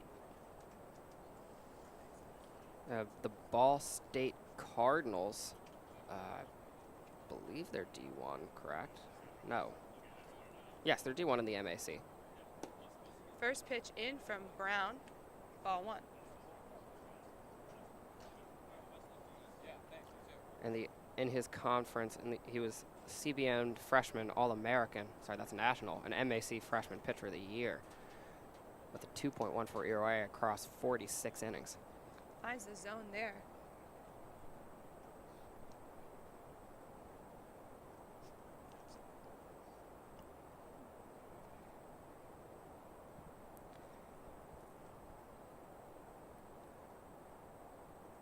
The 1-1 to Nowak comes in low, count 2-1.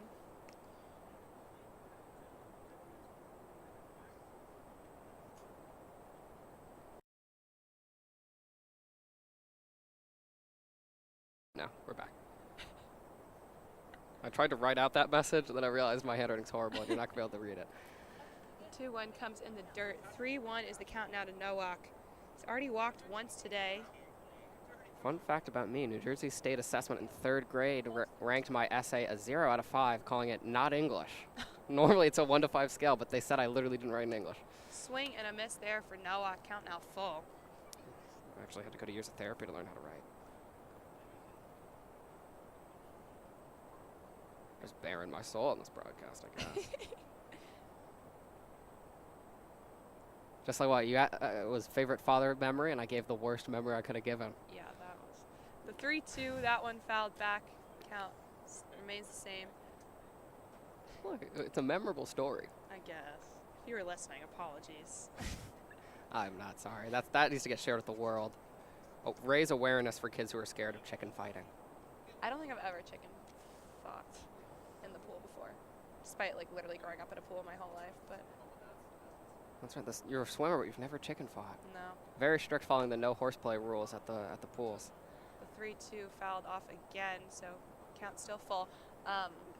We played a lot of other sort of violent games. Semi-violent? Yeah. Have you ever heard of Beaver? No. Oh, it's so fun. It's kind of like Sharks and Minnows, but like a little more intense because you play it when you get older. But you basically play in the diving well.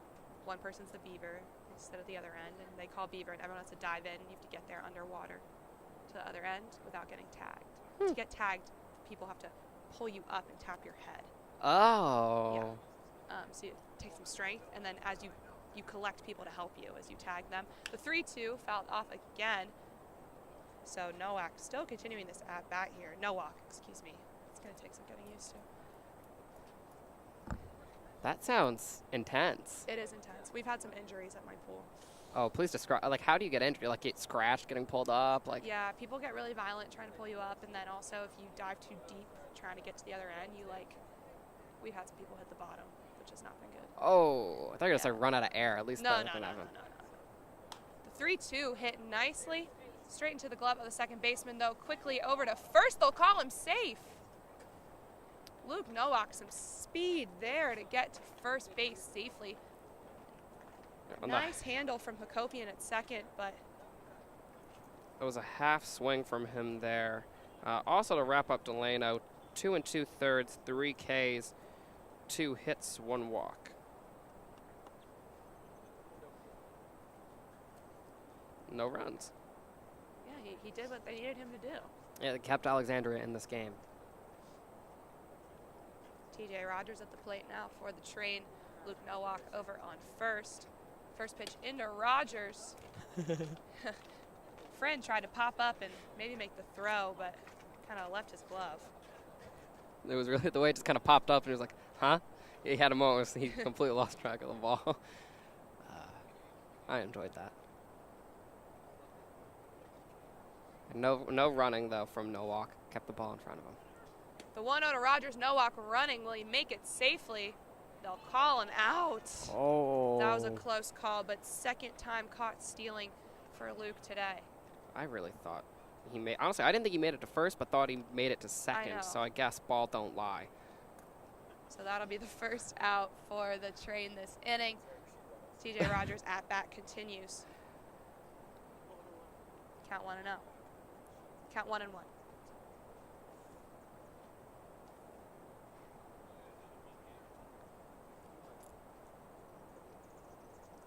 The 1-1 comes in low for ball 2. Good job to lay off that there. That pitch was had nothing. Rogers been exercising some serious patience today. He has been. That's good to see from him. It's healthy to be patient, both in life and in baseball. The 2-1 there, he swings, misses, count even now. That's something I definitely struggled at in baseball as a kid and in real life. Swung at everything. I feel like when you're a kid, that probably separates the really good players from the not so great players. It's like who's over eager. The 2-2 swing and a miss there for TJ. So that'll be the first K for Brown. 2 outs now, brings up Emilian Pitre. Yeah, I was an eager beaver at the plate, and I was also very scared of the ball, so that did not work well. Oh my gosh. Anytime we played like softball or anything in like gym class, I was such a mess. I could not hit the ball. I was so scared to catch the ball. Speaking of violent sports, we played very intense ultimate frisbee in high school. Like, it got to the point where I jumped up to grab a frisbee, and this guy was shoving me all game. I elbowed him and hurt his nose. He had a massive nosebleed because I smacked him on the way down, and he was on top of me. And it was. I'm not a violent person, but ultimate frisbee changed as a man at Ramsey High School, and a woman. We had a bunch of girls playing with us too, and they did not care about gender roles. Oh my gosh. The 0-1 comes in low. Count 1-1 to Pitre. It was great because none of the men wanted to shove a girl, and we had a track star, so we just booked it up the field every time. Secret weapon. Oh my God, she was the best. She was the only reason we won most of the time.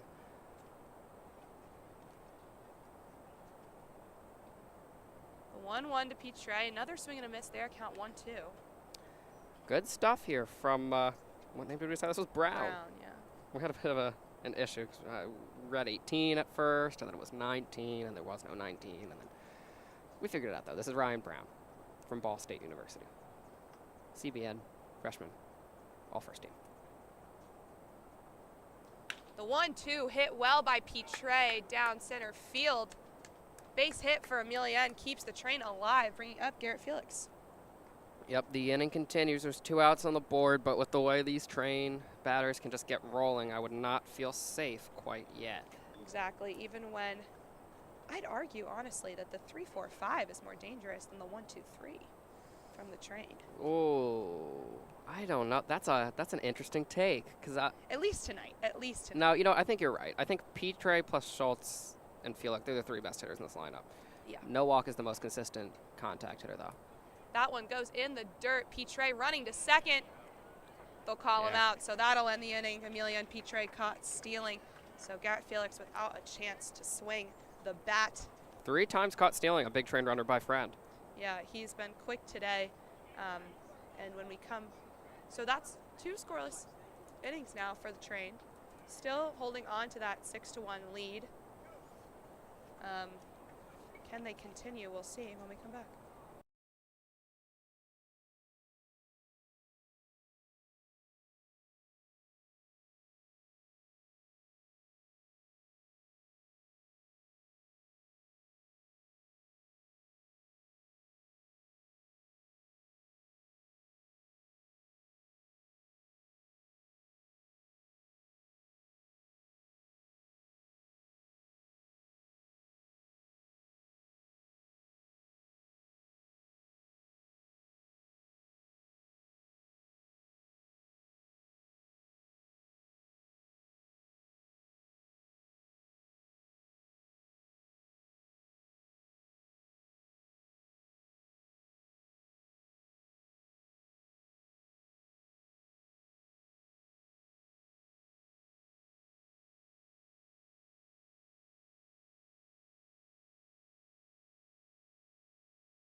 Ready? Yeah. Welcome back. New pitcher on the mound for the Train. It's Merritt Beaker from East Carolina. No stats for him officially on the season, but that is because he pitched during that only game that will be continued next time the Crop Dusters come to Shirley Povich. But Beaker definitely struggled a bit in his first outing with Bethesda over at First Responders Field, so interested to see how he can kind of rebound here. He'll be facing Adam Tellier, the shortstop, up first. Yeah, gave up 5 runs and 1 inning of work. They brought him in for another one and looked a little better there, but I don't know if that inning actually even finished. Yeah. First pitch from Beaker fouled back quickly by Tellier, strike 1. So it's hard to fully judge that performance, but I think we can say that he wants to do better tonight. So far, so good. Count 0-1. I mean, he saw 10 innings pitched for East Carolina this season. Again, that's a very talented program. So we know he's got the stuff, but it's just not the best first outing, though. Strike 2 there, so he's getting to work early ahead, 0-2. Yeah, there's some stuff. He's finding the zone well so far.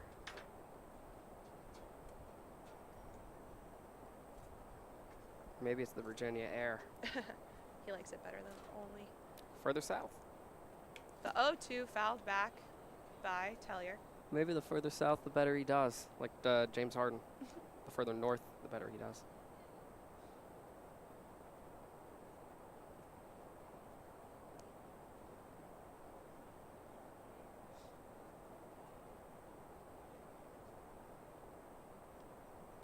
Beaker, the 0-2, swing and a miss there for Tellier. His second K this evening, and the first for Merritt Beaker, getting to work early, coming out aggressive. This is exactly what you want to see. There we go. This is the guy we knew he was. Just coming out, getting to work, picking up right where Sanders left off. What a performance for Sanders. Just some final stats in his 5 innings pitched. 7 Ks, 2 walks, 3 hits, just 1 run. So very impressive. Now it'll be Kuntz, the left fielder. That holds a torch to the Del Prado performance. Both of those outstanding. Definitely, I think, the 2 best performances that we've seen from the Train pitchers so far this season. Yeah, especially from the starters, and both of them pushed 5 innings, which is awesome. They've really been extending their pitchers a little bit more starting-wise. Playing big boy depth now that they're getting their arms loose, getting used to this grueling Ripken League schedule. The 1-0 to Kuntz. He finds the zone after kind of a wild pitch to start, so count 1-1. That pitch was dirty, I gotta say. That was a great one coming inside there. The lefty, lefty, lefty. That's what you like to see. Ride him inside. Make him uncomfortable. The 1-1 low in the dirt, count 2-1 now. Kuntz yet to reach base this evening, flew out in the first, struck out in the third. Are you Mike 1 or Mike 2? The 2-1, swing and a miss. Beaker even now. Sorry there, just wanted to make sure you guys could hear Allie. Looked like it was coming in a little quiet for a second. I can move my mic closer to my mouth. I think No, that was the issue. it was because the gain was really low. Oh, got it. It was the board. The 2-2, that one hit, drops. Petre gets it. Can he field it over in time? Yes, he can. Peyton Schultz makes the grab out at first. 2 outs now. Merritt Beaker just 1 batter away from getting out of this inning. That was the weirdest umpire call I've ever seen. Cause he went like arms out for safe, but then his right arm swung in for like out.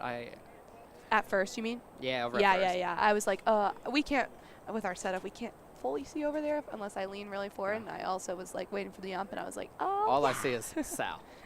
Yeah. How do people sit on top of those ball buckets? That's gotta be so uncomfortable.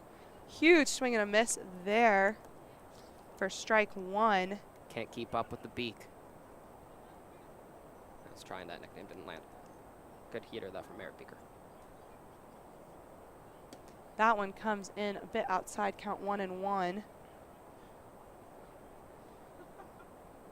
Merritt Beaker throwing over 90 with his heater. That's got to be a struggle for any batter to keep up with. The 1-1 in the dirt, count 2-1 now. Just got to find the zone with it. He was going at him with that heat again, but that one very low. Struggled to keep it up.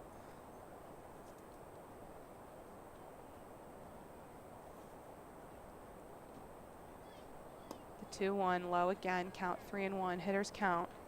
Got to release that ball just a bit earlier in your delivery. He's aiming down with his pitch. Want to let that heater do its thing and rise. The 3-1, and he'll walk Boyd, take his base at first.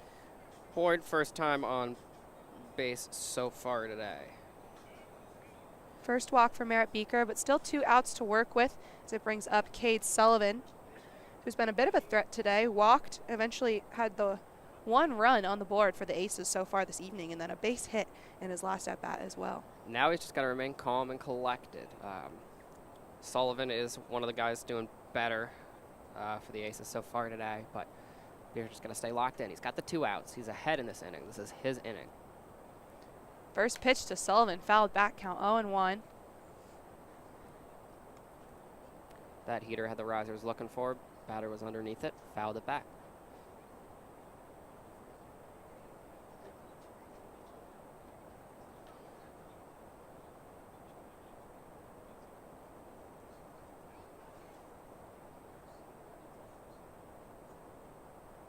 Beaker, the 0-1, call it ball. Beaker's form is interesting. He kind of hangs in the air and then just whips forward with such velocity. Yeah, he's coming in. It's coming in so aggressive once it's released. And it's not like a full body motion. It's all coming from his shoulder. If you watch it, just kind of snaps. The 1-1 swing and a miss from Sullivan. 1-2 now. Merritt Beaker just one strike away from retiring the third batter here. It's been a good inning for him. You got to just, if you're him, you just got to forget about the walk. And it seems like that's what he's doing right now. Tunnel vision in the best way. Shaking his head, thinking about what he's going to do. Not liking what Cobb's giving. The 1-2, low in the dirt. Runner will stay at first, though. So even count. Oh, they'll say it hit him? Oof. Tough call there. So now runners on first and second. Not 100% sure what happened, but I believe they'll call it a hit by pitch. Yeah, I was hoping the umpire would elaborate like he did on that other interference, but no dice. So Connor Offshack now. Runners on second and first for the Aces. First pitch to Offshack, gets in there, strike one. Again, still two outs to work with for Beaker. Just got to shake off a kind of weird at bat there. Yeah, that was abnormal, and I hope he understands that as well. Good start to this at bat, 0-1.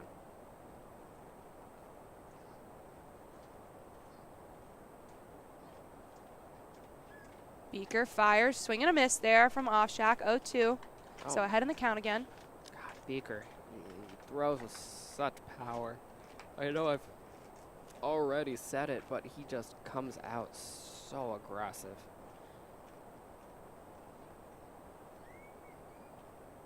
Eyeing the runner on second, but the 0-2.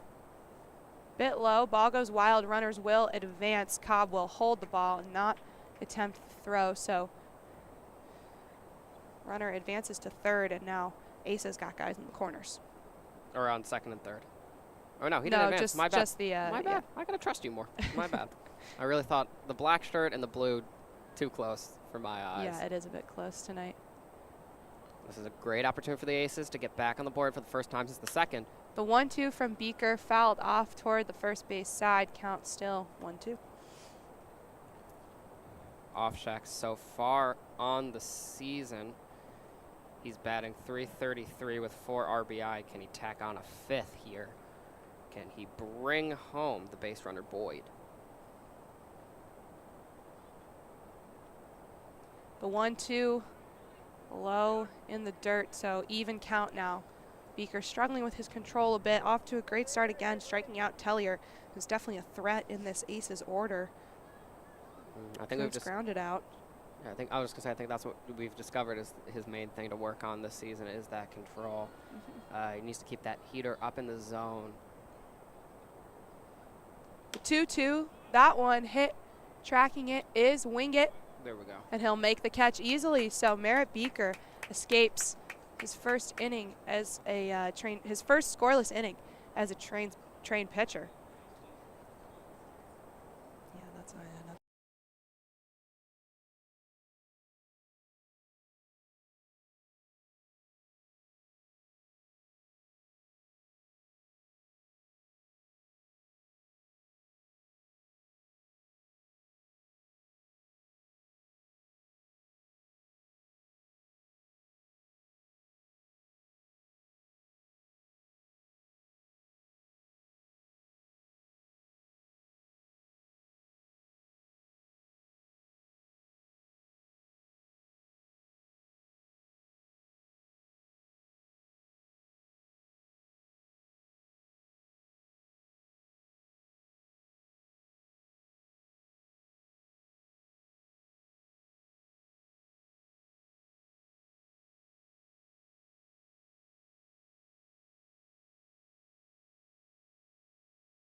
Welcome back. Leading off here in the top of the 7th, Garrett Felix.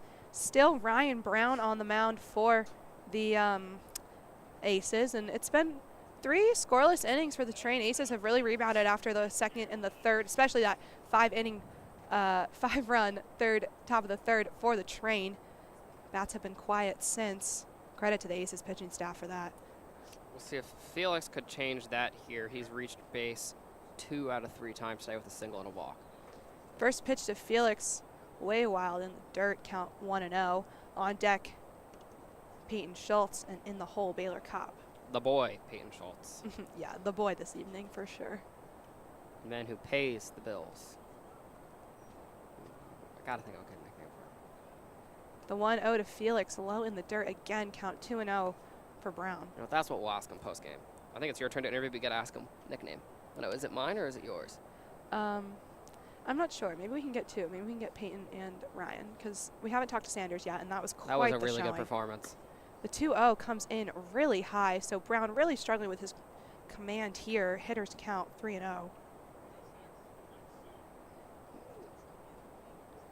Felix taking his time at the plate here, not receiving much of a threat from Brown so far. Brown, the 3-0. He'll fight back, count 3-1. Finds the zone there.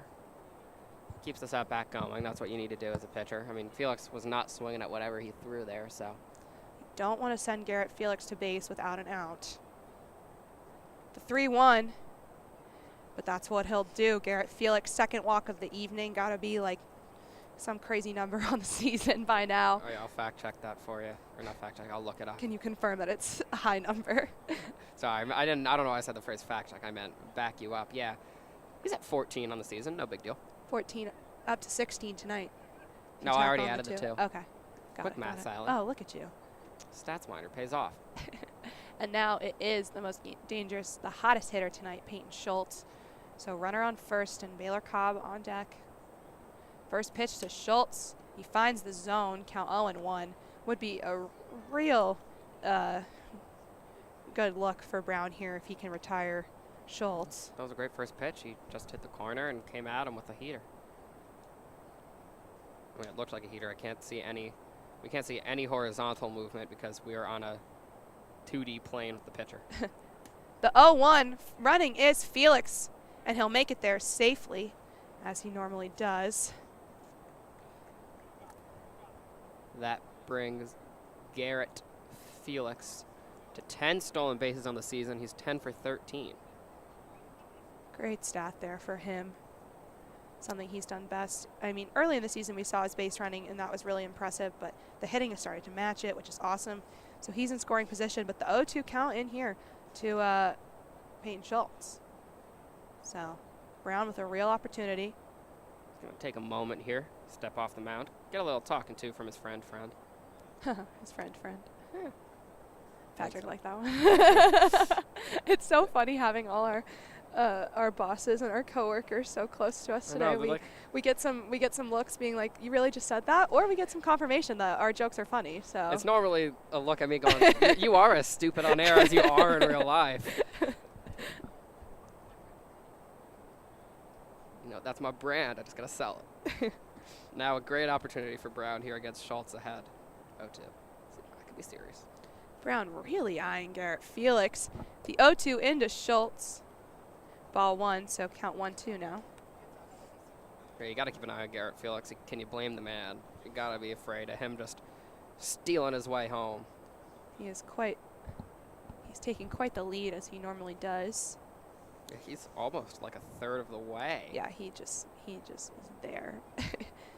Oh my God, he is so far out there. And the 1-2, a wild pitch, so easy for Garrett Felix now. Just one base run away from tacking on another big Train run here. Even count to Peyton Schultz, still no outs. That's the danger of Garrett Felix. He's so good at getting on base.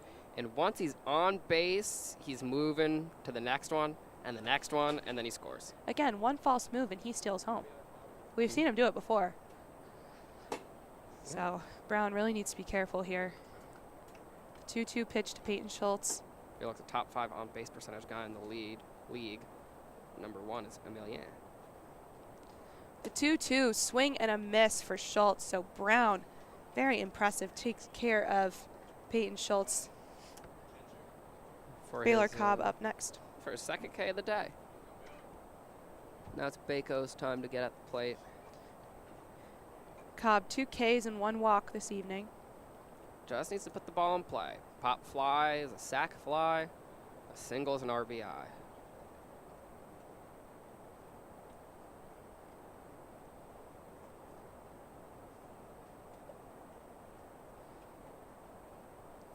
First pitch to Cobb, high, ball 1.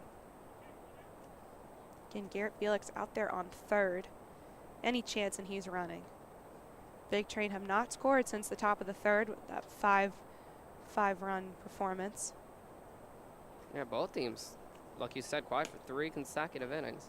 Brown finds the zone. Count 1-1 now to Baylor.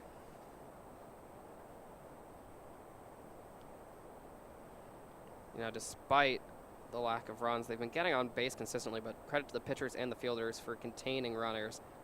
Felix on third is the farthest we've seen a Train runner in a while. Brown finds the zone again. Count 1-2. Cobb not very happy with that call. Neither is Patrick Chapman.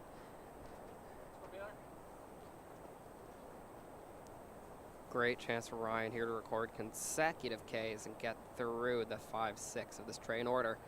The 1-2, that one into the dirt, but protected by the catcher Friend, so even count now.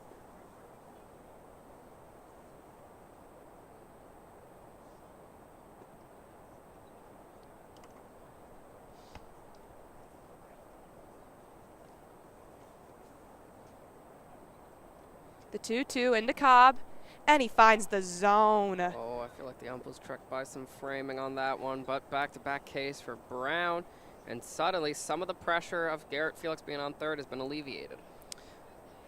Baylor Cobb, third strikeout of the night, has not really been his evening at the plate. Trey Wingate, another guy who's been struggling a bit. 2 Ks this evening. Did get the base hit, though. Can he make something happen here? But now Brown, 2 outs to work with. He got on during that third inning rally. He did come out to second, was left stranded, but we'll see if they can build. Hefty swing and a miss to start things off. Count 0-1 to Wingate.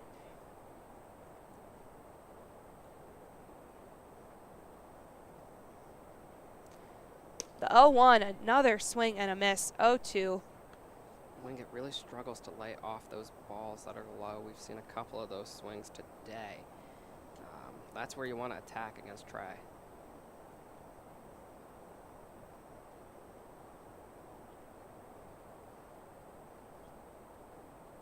The 0-2 to Wingate. Into the dirt. Garrett Felix running home. Will he make it?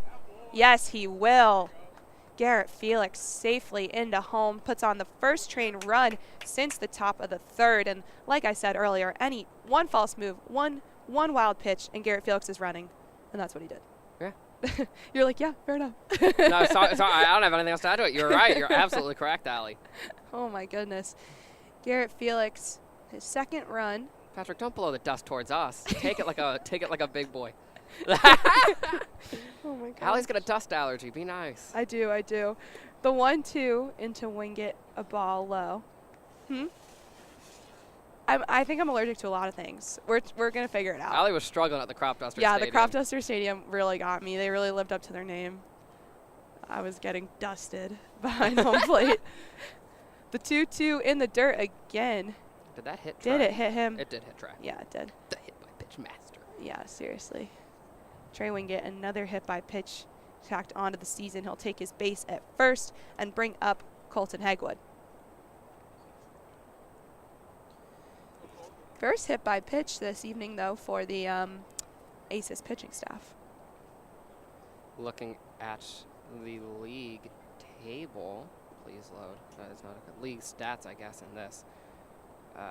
Wingate now leads the league with 8 hit by pitches, twice as much as the second place Emilian Pitre, who has 4. Really? I don't Yeah. even remember Emilian being hit. Probably because Trey. He and JT have been hit 4 times each. Sorry, JT Emerald. We're not on a first name basis. First pitch into Hegwood, up high, count 1-0. Proud of myself. I got them laughing. I've got you laughing. I feel like I'm doing well. I'm having a great game. Made some life changes this week. And I cleaned my laundry is what I mean. The 1-0 finds the zone, count 1-1. I'm going to be honest. I hadn't put my clothes away since I started this job. I've just been building in a pile on the floor. It's like I'll pick up the pile for the past week and then just wash. No. So it's been getting cleaned, but it just ends up in a pile. No. And I finally cleaned it. So now I'm in charge of my life again. Brown, the 1-1. Goes astray, count 2-1 now. On deck, should we see him? Clay Wargo.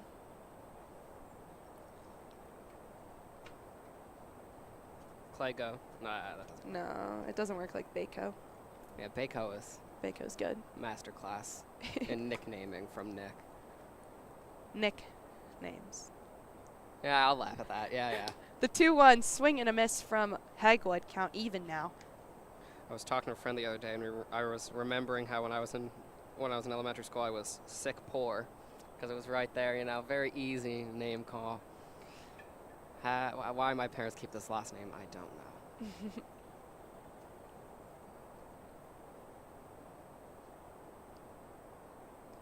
Brown, 2-2, way high, count full. Good patience from Colton, the guy who's going to strike out a little bit this season. A little bit more than he would have hoped, I should say. Got off to a good start today with the double, but since has flown out and then struck out, so has cooled down a little bit since his first at-bat in the top of the second. The 3-2 to Hegwood. Fouled back. That bat will continue. Wingate ready to run out there on first. Almost forgot he was on first base. Well, Trey's out there. Trey is out there. Oh, yeah. Camera view's a little weird after the inning, I'll run after over this and inning. I'll fix it. We'll fix that. Every time our camera's tied up against the fence, and every time a ball hits it, I think it shifts a little bit. Yeah, it's literally on a bungee cord. If Patrick Chapman wants to fix it Patrick's right now, gonna fix he could. it for us. Oh, the GOAT. Thank you, Patrick. The 3-2 swing and a miss for Hegwood, so that'll do it. Fourth K for Brown. Big Train, though, put on a run. Nice little speed from Garrett Felix to end the scoring drought of the 4th, 5th, and 6th. Yeah, Felix, what else can you say? He drew a walk and then just put the wheels on to go all the way from first to home without a hit from the Train. Having him in your lineup is a huge difference maker. Completely. When we come back, it'll be Friend, the catcher, leading off for the Aces.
Welcome back. Again, leading off is the catcher, Friend. Still on the mound for the Train, Merritt Beaker.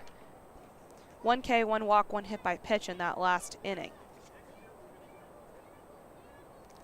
First pitch in, that one skied out, tracking it is Colton Hegwood. Will he call it? No! Oh. Miscommunication between Hegwood and Nowak and Trey Wingett there. So the ball will drop just behind Hegwood, and a base hit for Friend will Friend. reach on an error, yeah.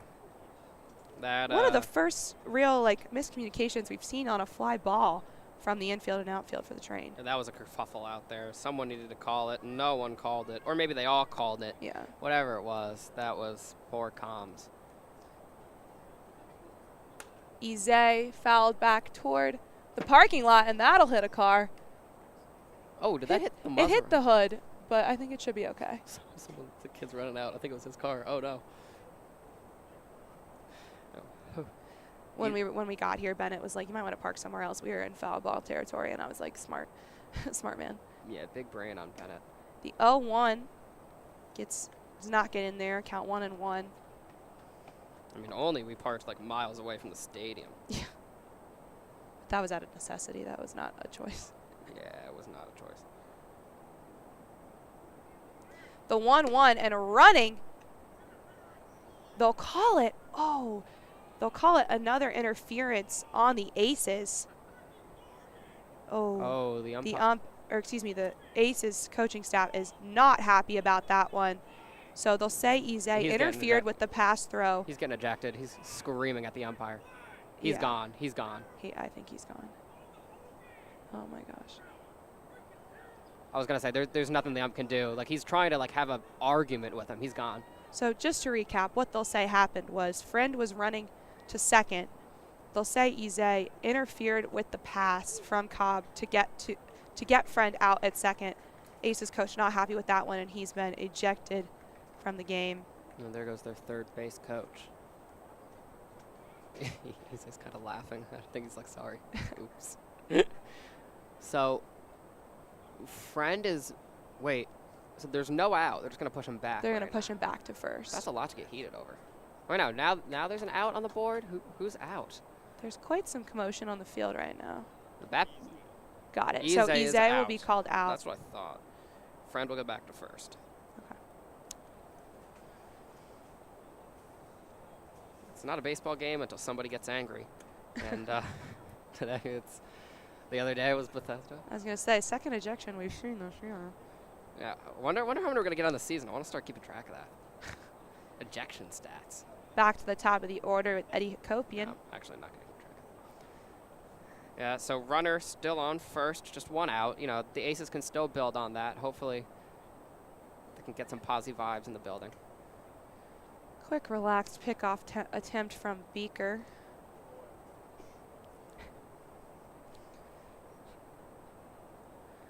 New coach out on third base. It's Hammond, the female coach, which is awesome. That ball, that pickoff attempt goes wild from Beaker. And Friend rounding second, now rounding third. So he'll move all the way to third base. Wait, that's not a female. That's a male coach out on third base. Oh, on first base, I mean. Oh, yeah, she followed me on Twitter. I'm a superstar. So that pitch from Beaker went a bit wild past the glove of Schultz. I mean, the pickoff attempts. Count still 0-0.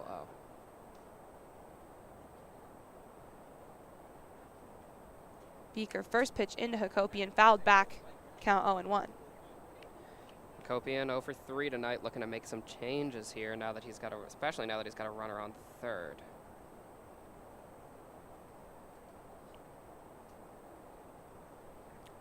Let me take a moment. I think everyone might need a moment. I think we're doing good. I'm in a great mood. Good I meant game. everyone on the field. I was going to say, we're having a great having Michael and Patrick right near us. It's positive vibes today. The 0-1 gets in there. Merritt Beaker ahead now, 0-2. Now I can say I'm very happy that my car is not the one getting hit by the baseball because I do not have a car. Ha ha ha. The one benefit of having to take public transportation. Can't get hit by a foul ball. The 0-2 to Hakopian. That one smacked out to center field. Tracking it is Nowak, and he'll get there. But coming home is Friend. So the Aces will tack another run on the board. Their first since the bottom of the second.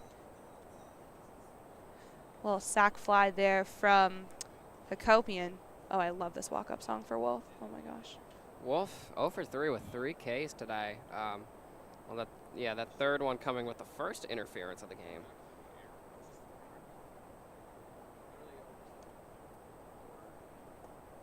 Back to Wolf. Oh, excuse me, they've made a substitution. It's now JT Carter. JT Carter steps up to the plate for the first time tonight from Coastal, Alabama. Honestly, didn't even know Alabama had a coast. I mean, I guess it does. Yeah, like the Gulf Coast. Yeah. So I believe Merritt Beaker just hit Carter, so he'll take his base at first. It's a second hit batter for Merritt Beaker tonight. Still 2 outs to work with here as Tellier comes back up. Well, that ruins the little info I had on Carter, second-ranked catcher out of Virginia, top 100 nationally, but I guess that doesn't matter. I mean, it does matter, but can't say it. It's not the play anymore. That one comes in 0-1 for Merritt Beaker. Look at the sky. Just have to bring that up. Oh my goodness, it's like cotton candy. Can't quite see it on the camera. You can kind of see it, but the view over like right field right now, center field, is gorgeous. Right field is just a blue sky. I meant center field. Oh, okay. The 0-1 fouled back, count 0-2 now. Sorry, I'm very harshly critical of your directional abilities, apparently.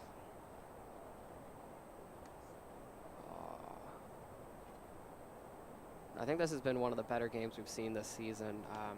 Competitive, good defense, and good offense. Not a blowout. Not a weird one like the 12-13 game we're having at the Dusters. It's just been a solid game of ball. The 0-2 swung on and missed, so that'll end the inning. Merritt Beaker gets his second K of the evening.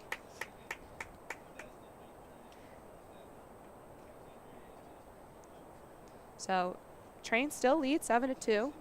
You know, both of them tacking on a run that inning. No harm, no foul. Wonderful to see Beaker in the 7th, but regardless, Train going to have a chance to tag on some more runs here as we go into the top of the 7th.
Leadoff hitter for the Train here in the top of the 8th is Clay Wargo, a new pitcher out of Salve Regina University. Salve Regina.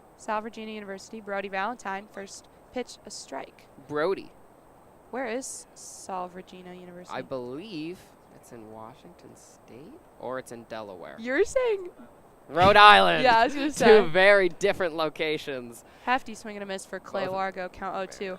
I was going to say, Michael and the lovely fan next to me were saying Newport, Rhode Island, and Nick goes, I think it's in Washington State. And I'm like, that is Very so wrong. far off. Literally the opposite side of the country. Could have only gone further if I said like Namibia. The 0-2 into Wargo lands, so Brody Valentine off to a hot start with the K. Back to the top of the order with Luke Nowak. Big Brody getting started with a K, yeah. No, I said the only worst guess could have been Namibia. Yeah, I mean, no. Did you think Delaware because he's from Delaware? Yeah, that So was you're my like maybe- second guess. Yeah, that's fair enough. But Washington was very far Yeah, off. that was pretty far off. I I think don't know where it you got mixed. that from. I think I got love the Pacific Northwest, off topic, but I've never been, but I want to go so badly. it's beautiful. I kind of like rain, so I'm excited. I really want to be up in Seattle. Mm-hmm. Yeah, I do. I think it's cleansing, Patrick. Okay. I like watching it hit my window pane. First pitch to Nowak, land, strike 0-1, or count 0-1. Well, you know the Alanis Morissette song, Ironic? It's like rain on a wedding day. At this point, it's like Michael's answering you, Yeah, not yeah. me. I used to work weddings for this country club, and we couldn't stop singing it because it poured on these poor people's outdoor wedding. Oh. It was sad, but That's even really even the sad. guests got into it, so I just walk around. It's like rain, and we're all together. Oh, the song that's like, it's like rain. Yeah, the That thing I song? just did, yeah. Yeah, okay, I know that one. That's a free ride we've already paid. Who would have thought or figured? Okay. 1-1 here to Nowak. Love Alanis Morissette. On deck, Rogers. That's the one I want to see live. That's underrated. The 1-1. Can't get it to go. Count 2-1 now. You get to see one artist live that you haven't seen before. Who do you pick? Oh, gosh.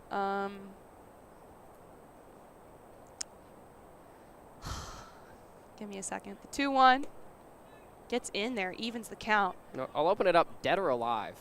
Oh, wow. Okay. 'Cause then I'd go Warren Zevon, because I wish I would have seen him, but he passed before I could understand music. Interesting. That or like Dr. Dre and Snoop Dogg. Two very different Mhm. answers, but like the Super Bowl show, I would have killed to see that. The 2-2 high. Full count now to Nowak. My mind is just going to Taylor Swift, even though I've seen her already. Not a But I valid need answer. to see her again. It's a necessity. When was the need- last time you saw her? 7th grade, 1989 tour, which was like one of the best tours ever. Yeah, but she's pumped out a ton of Yeah. classics since then. But she's only gone on tour once. The 3-2 chopped. Third baseman running for it. Nowak making an effort to get to first. They'll call him safe. The speed from Luke Nowak. Oh One my of the, goodness. One of the players on the bench. He's so nice. Nowak continues the streak of 2+ hits a game. 3 in a row now. He's got 3 singles tonight.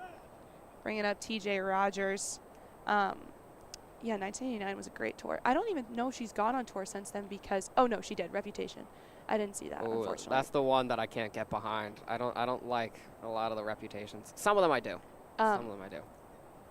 No, it's a great album, and I didn't give it a chance at first. Middle school me, or early high school me was like, Oh my God, the fact that you might have been in middle school for that album, that 1 year age No, difference. I was in high school. It was 2017. I was in high school. I did something bad in Getaway Car. Okay, a lot of them slap. A lot of them are really good. I just You have to hated give them a chance. I hated the singles. Yeah, Look the what you- singles were awful, and I remember thinking, oh my gosh. But now I kind of go back and I kind of like them. I didn't give them enough of a chance. Getaway Car is an amazing driving song. Yeah. The 1-0 finds the zone, count 1-1. Yeah, and like you hear the I'm a big Jack Antonoff fan, and you can really hear his influence on that song, Is and that it's just incredible. The guy that's on the Disney Plus documentary with her? Mm-hmm. Okay. Great documentary. Everyone should go watch that. I learned a lot about Both Taylor of her Swift. documentaries. What's the other one? The 1-1 finds the zone again. Valentine. I saw the Nevermore one. Oh my gosh. Evermore? And it was Evermore. Folklore. She didn't make one about Evermore. It was Folklore. All right. Because Folklore is the one about the house, right? Yeah, somewhat. Yeah, there's a song about a house. Well, no, but it's all based around the house that the friends of the Kennedys had, right? Mm-hmm. The 1-2, he finds the zone. Third strikeout of the evening for TJ Rogers. Just not really his day at bat. Brody Valentine, 2 Ks, 2 outs now. But he's got to face Emilian Pitre. Brody off to a great start today. Look what you made me do. Yeah, that's the one. It's so catchy, but it's so so bad. Catchy. No, it's kind of good when you go back. It got the album. It set up the album well. But again, when it came out, I was like, oh, this isn't good. But I changed my mind. Pickoff attempt at first. Can't get there. Do you have a favorite Taylor Swift song? I know that's a hard thing. Oh, gosh. I can't. No, I can't answer that. I think mine is, what was the one that was playing when Delicate? That's a great song, Michael. No. Oh. Michael Michael Michaud says has Delicate. taste. Finds the zone against Pitre ahead now 0-1. What was the one that came out? We were heading back to the subway station. And I was like, oh, this one's good. Oh, God, I can't remember it. I don't have enough saved in my... Wait, Delicate is a great track on Reputation. If you haven't listened to it, I haven't go heard listen that to one. it. I gotta go get that It's one. incredible. It's really good. The 0-1 into Pitre finds the zone again, and now Valentine just one strike away I like Cruel from a Summer. scoreless top of the 8th. Oh, Cruel Summer's amazing. I like some of the... There's one that I really like off of... Oh, one of the albums I can't The remember. 0-2, and it lands. Brody Nice Valentine. stuff, Brody. 4 batters faced, 3 Ks. Exactly what the Aces needed, as they'll look to make a push here when we come back.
All right, done.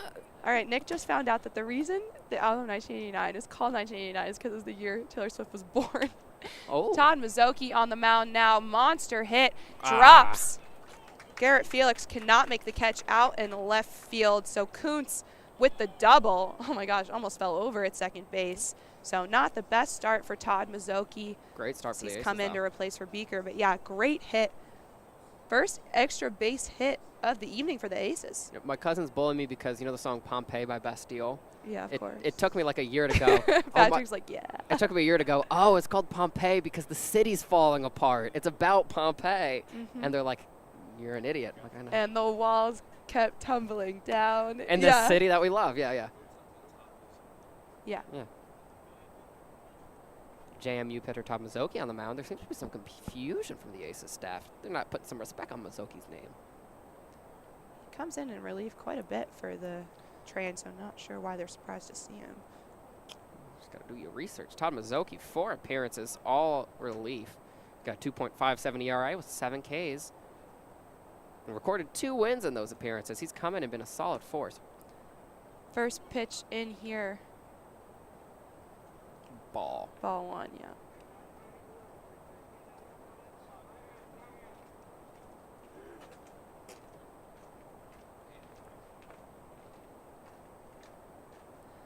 The 1-0 cannot get in there. Count 2-0 now. Mizuki, it's a slow start today. He's been great so far this season, like we said. We just read off his stats. But 2-0 to Boyd. Really trying to avoid letting the Aces crawl back into this game with 2 innings left to play. Or 1 inning, sorry. 1 inning left. We're in the top of the 8th. Or bottom of the 8th. Hefty swing. Got a little contact there. Foul. Bottom of the 8th and then Count bottom of the 9th, 2-1. right? Yeah, 2. I meant not including this one. So many more people to correct you now than just me. Michael managing. Ah.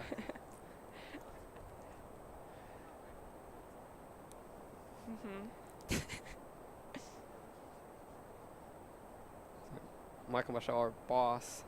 2-1 from Mizuki. Wow. That one hit deep center field. Running for it is Nowak. Trying to make the play. Well done by Nowak to get that back into the infield with some ease. Yeah, that was a good throw over to Baylor Cobb just to make sure the runner, Kuntz, would be held at third. But now runners in the corners for the Aces. No outs. And Kate Sullivan up at the plate. Quick fun story. Michael Michaud brought me into his office, said, "Nick, I need to talk to you about something." I thought I was in trouble. He just wanted to show me the Titanic Lego set he had purchased recently, and I loved it. It looks very nice. I'm jealous of him. I gotta go to the Lego store soon. Actually, I got a birthday gift card. Swing and a miss there for Sullivan. Strike 1 from Mizuki. My family, for some reason, was like, "We're not giving you booze. What do you really want?" I'm like, Legos. I like Legos, yeah. Yeah, I mean, my cousins one of them's in college now, and he still gets Legos for Christmas because he just loves them. So Absolutely. It's a great way to pass the time with you and a friend, or on or your just own. you. Yeah. No, I like doing it with one other person, so then you can yell at them when they do something wrong. Another swing and a miss from Sullivan. So Mizuki finding his groove here. Count 0-2. That was my pandemic activity, was building all the Lego sets I forgot to build as a kid.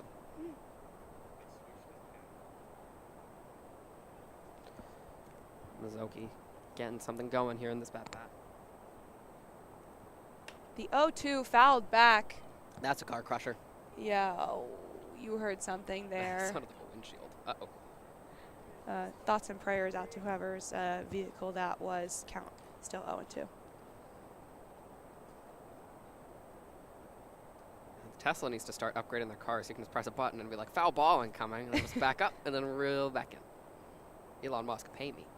The 0-2, that one hit well by Sullivan. He'll advance to first, and coming home is Kuntz. They'll hold the runner, Boyd, at third, but what a nice string of hits here from the Aces. A double, a single, and a single. And a little talk between Cobb and Mizuki. Yeah, we have ourselves a rally here. Sullivan, who had been kind of all over the place today. A walk, a single, and then hit by pitch, but the nice RBI single there to score Kuntz. And a good hustle from, I believe it was Boyd, who's now on third. Yeah, that is Boyd out on third at the plate off Shack. Still no outs. Off Shack 1 for 3 tonight. Mizuki will hit off Shack. The Aces are getting loud. This is a rowdy team. This is a rowdy team. We saw it with the coach earlier. So bases are now loaded for the Aces. Mizuki yet to record an out, 3 straight hits, and then hit the batter. I think they might be pulling him here. He hasn't looked on his game tonight. It's just one of those days. Yeah, it's not something we usually see from him. He's usually pretty controlled. Again, one of the more consistent relievers for the Train. But again, 3 hits and a hit by pitch. Bases now loaded. Friend at the plate. Yeah, Friend 1 for 2 today. Scored after reaching on an error in the 6th. He's been great behind the plate. The Davidson product. Another Wildcat, just like you and your Northwestern. Davidson's the Wildcats? I think so. No, I believe you. They're in the A10, right? So you would know that. Yeah, but I'm stupid sometimes. So. No, it's the Wildcats. It's the Wildcats. Oh, nice. So I remember because Lux the Wildcat. That's an interesting name. every year for March Madness, my friend and I do a which mascot would win a fight. It always comes down to Wildcat at one point because every team is a Wildcat. Mm-hmm. But we're Willie the Wildcat. That's our Wildcat at Northwestern. that's such a bad Wildcat name. Oh, but he's so fun. At least you're not the Colonials. Thank God. Mizuki. Ball 1 there to Friend. Thank God GW was changing that. It was not great. What are they going to change it to? Have they said anything? I don't think we know. We want the Revolutionaries or something. Oh. The 1-0 to Friend. That one smacked out to left field. Felix charging. It'll drop in front of him. So Boyd comes home, puts another run on the board for the Aces. Score now 7-4. Bases still loaded. Yeah, I think it might be the end of the inning for Mizuki, sadly. No, he's going to stay in. No, Sal's standing up. Oh, no, Sal's just signaling. He's trying to get them to calm down a little bit. So Friend with the RBI single pushes everyone around a base. Back to Ize, who had that got called for that interference in his last at-bat. Mizuki finds the zone. Count 0-1. And bases loaded, so Aces really making a push here in the late innings. Yeah, they scored 1 last inning. The 0-1 gets in there again. He's ahead 0-2. Scored 1 last inning, 2 this inning. Now they're just down 3. That's a reachable number, especially with the bases loaded and no outs. And they'll call it outside. Crowd, Bay Train fans thought that one was in for sure, but I think that was one of the coaches. count will be 1-2. Surprised Patrick Chapman has not been ejected yet from the game. Mizuki, the 1-2, a bit low, count even. Aces getting loud. This game's getting tense. I think this might be the bad blood between these two teams after last year's final might start boiling over here in the bottom of 8. The 2-2 to Ize. Outside, full count. I know we have somewhat of a rivalry on Twitter with the Crop Dusters, but the Not on the actual field rivalry seems to be here in Alexandria. The Dusters could actually win a game. Maybe they can step to us, but 3-2, swing and a miss. The first K for Mizuki as he tries to fight back, minimize the damage that he's done here in the bottom of the 8th. Big Train needs to start matching the noise the Aces were making. The Aces dugout was like, yeah, you took that ball in the dirt. And Mizuki gets a K, and we barely hear anything. Back to the top of the order with Eddie Hakopian. First pitch comes in low, count 1-0. Base is still loaded. Double play ball would end the inning here. You got to be trying to get Hakopian to ground out, but he's flown out 3 times today. One of those being a sac fly RBI. That one chopped foul toward the third base side, count 1-1. Gotta try and get him to ground out here. Yeah. Get him to swing over on a pitch. Kill 2 birds, 1 stone. Do not want another sac fly. The 1-1 smacked down into the glove of TJ Rogers. Great play over to first. They'll call him safe. But they'll protect, Baylor Cobb will protect the runner from scoring at home. All right, that's the one that mattered. You got the important out, and they came close to getting both. Wise decision from the third baseman, TJ Rogers, to just get the one that mattered. Yeah. Keep that lead at 3 runs. I agree. And a nice throw from Cobb over to first base. Wasn't quite in time, but again, they did what they need to do. 2 outs now for Mizuki to work with. Base is still loaded. First pitch in ball 1 to Wolf. This is what it comes down to now. It's Wolf, a guy we've hyped up a lot today. He's only reached once. Oh, no, this is JT Carter now. Oh, right. They Hit by made a pitch. switch. They made a switch. Count 2-0. JT Carter from coastal Alabama. Arlington, Virginia boy, though. The 2-0 almost has to lean back on that one. Batters count here 3-0. Mizuki cannot afford a walk with, again, the base is loaded. If I'm Carter, I might as well put the bat down here. Under no circumstances are you swinging. I don't care how meaty this is. The 3-0. And like Nick said, Carter holds back. Another run comes home. That's off Shack. Base is still loaded. Score now just within 2. Adam Tellier up next, and this is the 9th batter faced for Mizzouki. We've gone all the way around, but Tellier, 3 Ks on the day. He's 0 for 3. This is the opportunity to get out of this inning.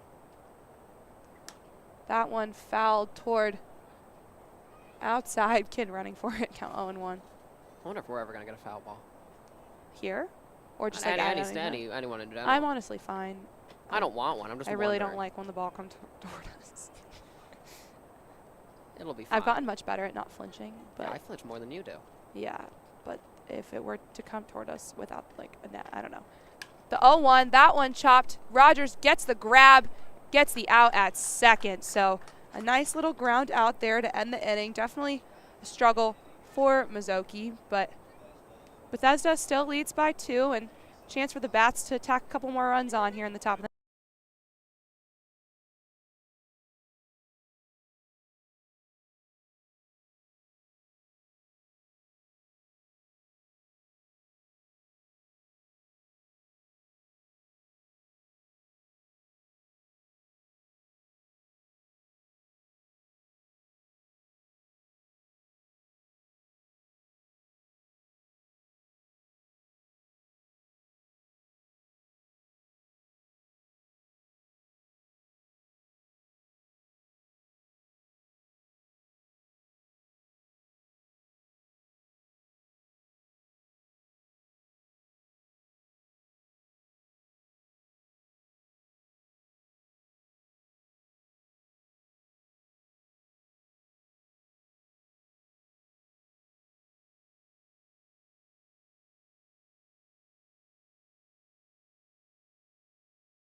Welcome back. Leading off this inning is Garrett Felix, and on the mound, no surprise here, Brody Valentine. 4 batters faced in the top of the 8th, 3 strikeouts. He has been exactly what the Aces need, and I mean, the Aces were able to match it offensively. 3 runs tacked on in the bottom of the 8th. Yeah, they're fighting. This is going to be a tight photo finish here. It's just a 2-run game. Big Train's best hitters coming up here in the top of the 9th, but some guys who did damage last inning for the Aces are going to get another chance in the bottom of the 9th as they round the order.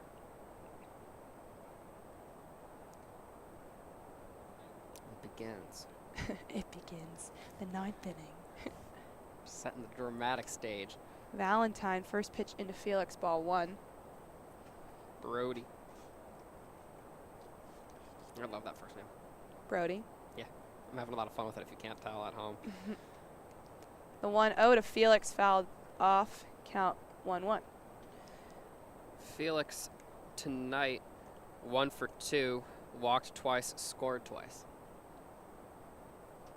So much base running from the base runner. Could have just said from Felix. Yeah, the 1-1 gets in there. Valentine finds the zone ahead now, 1-2.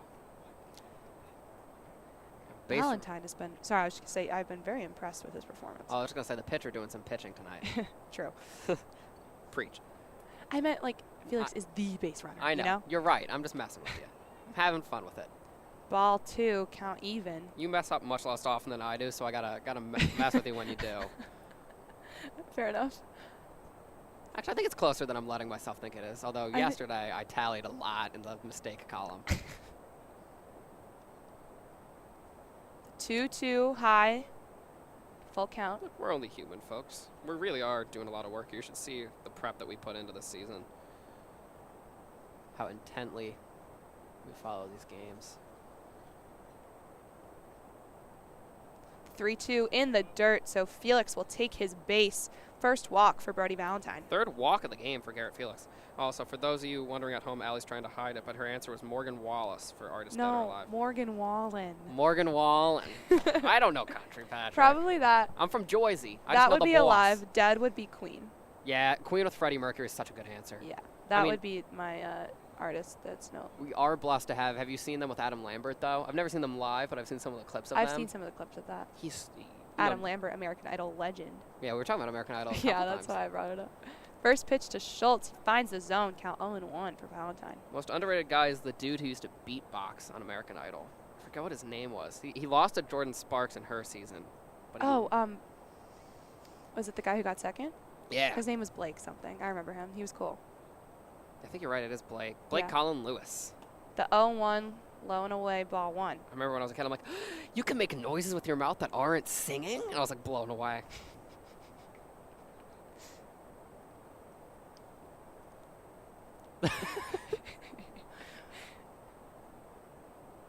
Valentine readying. And Felix still out there on first. The 1-1 to Schultz. High, ball 2. Yeah, Felix not taking too aggressive of a lead right now. I think they're trying to show some patience here. Yeah, I mean, again, Big Train are in the lead, but it's just 2 runs, and the Aces bats are heating up at just the right time, so you don't want to be too aggressive here. The 2-1 comes in the dirt, and Felix easily taking his base at second. Here we go. Patience is a virtue. He waited it out until a wild pitch from Brody let him get his base. And batters count here to Schultz. On deck, Baylor Cobb. Yeah, Bako having a bit of a tough game, 0 for 3 with 3 Ks, but you know, he's going to be in prime position to show everyone what he can do when he's on. Little mound visit for Brody. At this point, I have me think my brain is like, is his last name Brody? No. I'm having too much fun calling him Brody. You're just calling him Brody. Brody, bro. I think I wouldn't name my kid Brody, but I love it. I might name my kid Brody. Why not? All I know is I have to. Middle name of my kid has to be Ann, after my 2-year history coach, 2-year history teacher, and 4-year debate coach. And it's a family name, so it works out very well. My mom's middle name is Ann. So was mine.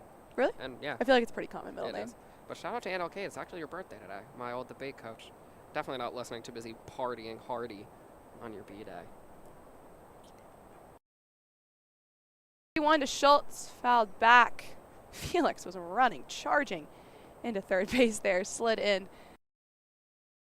The mic was out. Rolling his eyes, heading back to second. At bat continues, full count, still here to Peyton Schultz. Yeah, it's still going. This is a battle.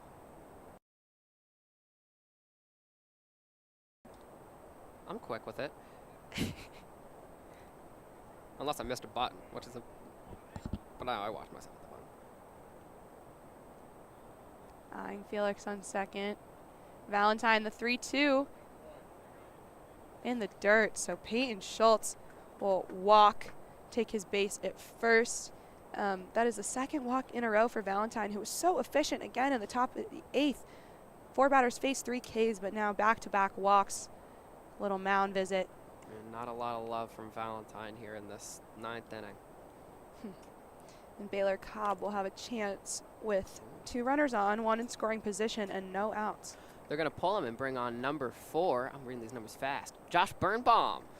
He's a utility player, also a pitcher from University of Fraser Valley. From Richmond, British Columbia. Oh, he's a Canadian. Let me see.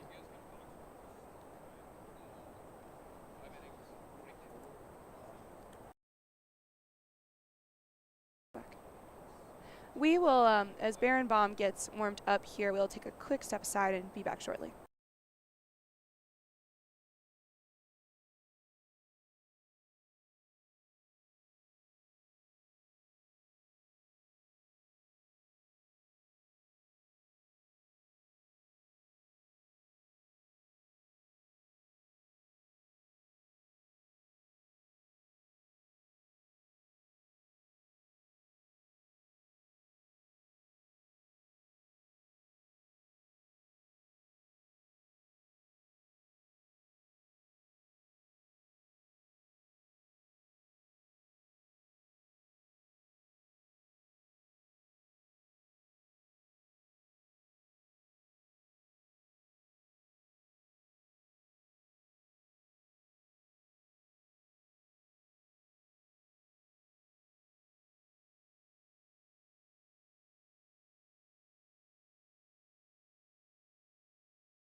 Welcome back. Pitching change for the Aces, like we said before the break. That is now Josh Barenbaum from University of Fraser Valley. He's Canadian from Richmond, British Columbia, and Baylor Cobb is at the plate for the Train. The University of Fraser Valley is a Canadian university. Canada, of course, does not do the same athletic pipeline that it is in the U.S. It's different. It's more European. Cobb showing bunt, successful bunt single, or they'll say it rolled foul. Just kidding. So it'll be strike one. It almost was successful. I thought it was going to go. They were just like, hold it, hold I know. it. Like, what's it called? When they're just watching, they're holding themselves off from it. I don't know. I thought I had an analogy, like a Beyblades. I don't know. It was spinning in the dirt. I thought. Anyways, Schultz out on first, and Felix out on second. Count 0-1 to Cobb. Getting dark out here. I know, but we have lights. Don't you fret. What's the line from SpongeBob? We have technology. And then Patrick starts banging a computer on the ground.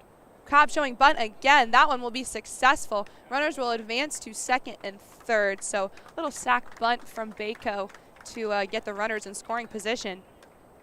Train trying to tack something on here.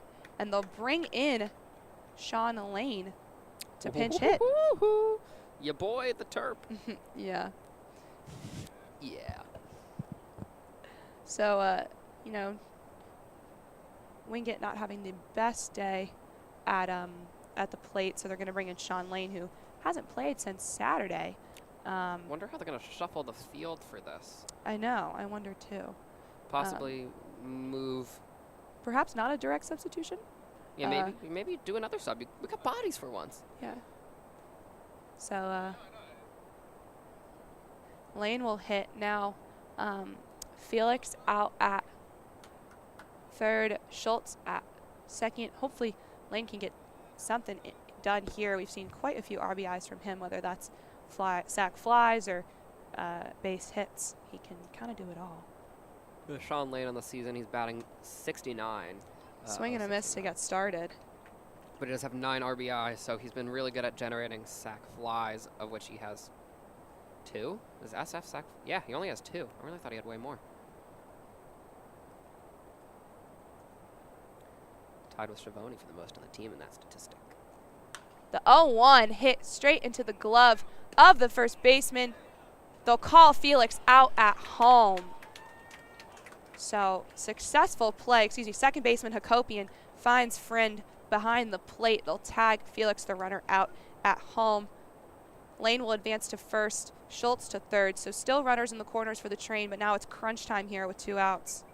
Yeah, this is it. It's going to be Colton Hegwood's going to remain at the plate. He doubled in his first at-bat, but is 1 for 4 tonight. Runners in the corners. That's Schultz on third and Lane on first. I read the 2, and for some reason he looked like T.J. Rogers for me through the dirt of the infield. That's puffing up. Oh, yeah, we're getting a pinch runner at first. Holsey out there. Warren Holzheimer, the pinch runner now, so that makes new sense. hitter, new runner. Oh, and they're going to do Holsey for Hegwood. Hegwood to right field, Holsey to second.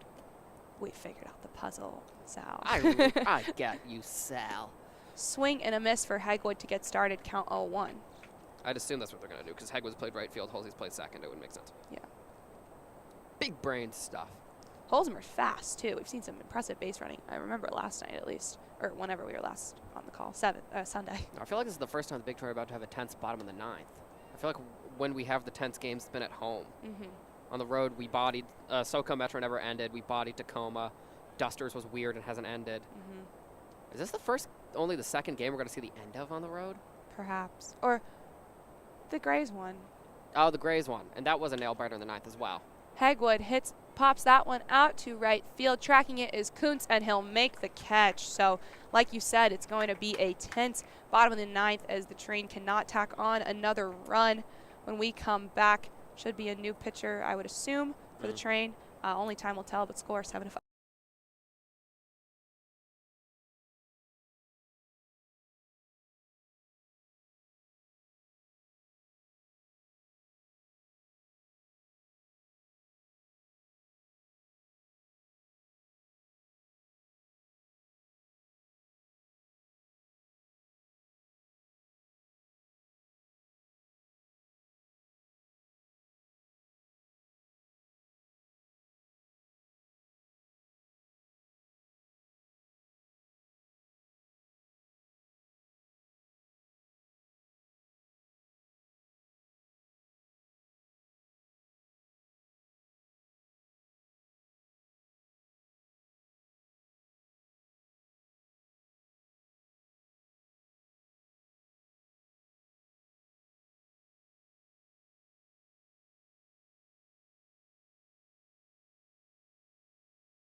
Yep. Welcome back. Pitching change like we suspected for the big Train. That is Eric Ritchie on the mound, hoping to take care of business and get the Train their 6th straight win to move to 10-1. Some fielding changes as well, like we thought might happen. Hegwood pushed to right field, and Warren Holzheimer has entered at second base. And at bat is Kuntz. It's going to be Kuntz, Boyd, Sullivan. First pitch low and in the dirt, ball 1 for Ritchie. And Aces dugout is getting rowdy like they have been all game. But like Nick said, this is the first 10th bottom of the 9th we've had in quite a while at a big Train game. Since Andrew Johnson closed out the DC Grays. Swing and a miss for Kuntz. Count 1-1. Come on, big Train, get your bench loud. I know. Boys. They said as Ritchie went out there, like, Rich, go win a game. So, can he do it? Get behind him. Come on, boys.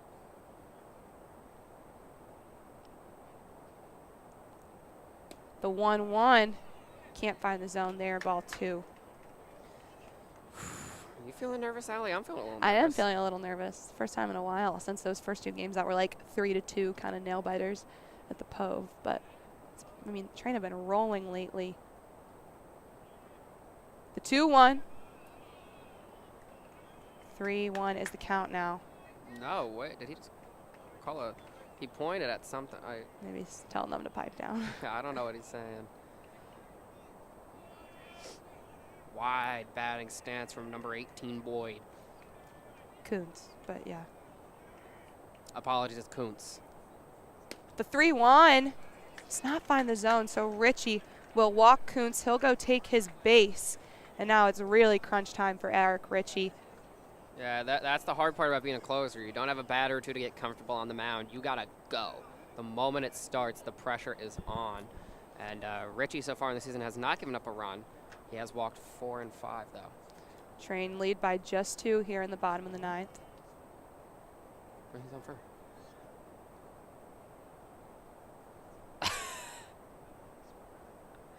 Patrick thought that was a strikeout swing. It was a walkout. I mean, a walk, because the count was 3-1. Nice first pitch there for Ritchie. Count 0-1. This is the winning run at the plate, represented in Boyd, who had an RBI last inning. Swing and a miss for Boyd. Ritchie ahead now 0-2.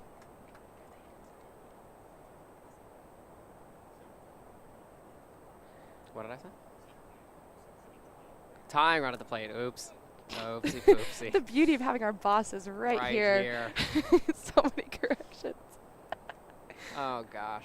The 0-2 fouled off toward the parking lot. Will it hit a car? No, lands between them. Silent.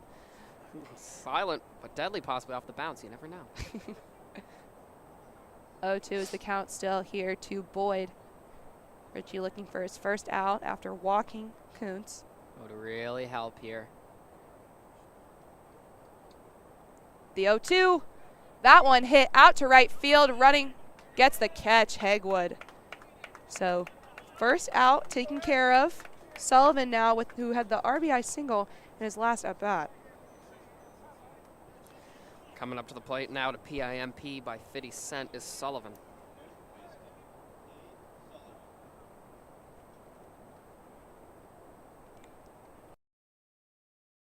Fine.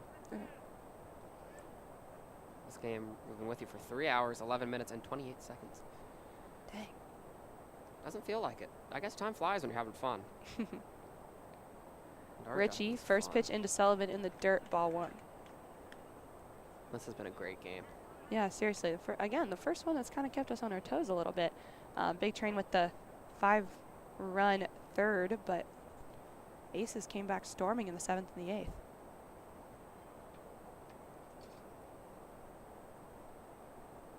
The 1-0 to Sullivan. Finds the zone, count 1-1.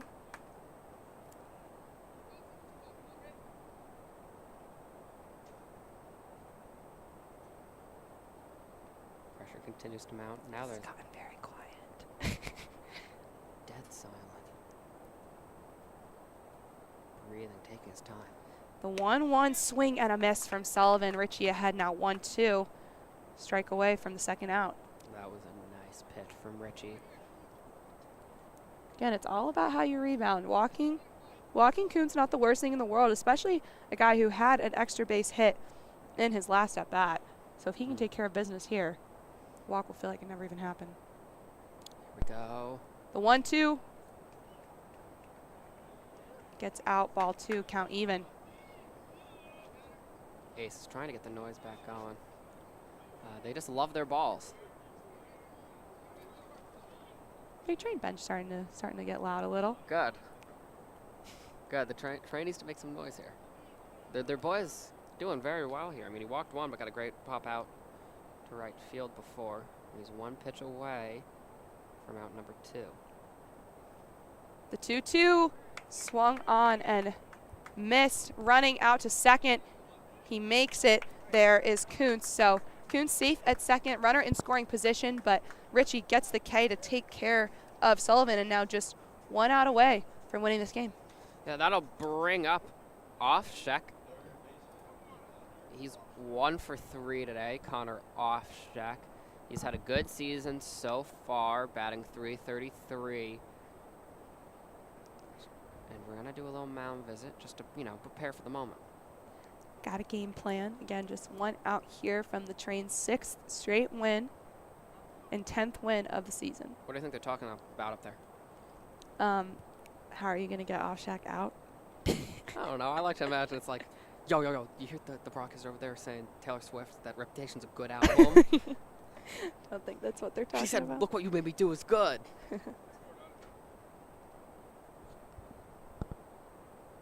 Yeah, definitely just. I mean, they're laughing. Yeah, Spirits are Coach, high. Maybe they are talking about Taylor Swift. That's Coach G, right? No, Coach No, Lopez? that's Coach Lopez. Yeah, I love Coach Lopez. He's got a great laugh.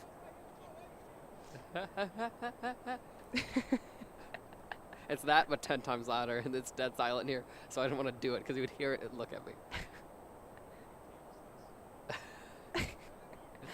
That's Offshek again at the plate. Eric Ritchie with a chance to end this game. Give the Big Train their 10th win of the year. Runner in scoring position, but 2 outs, like you said.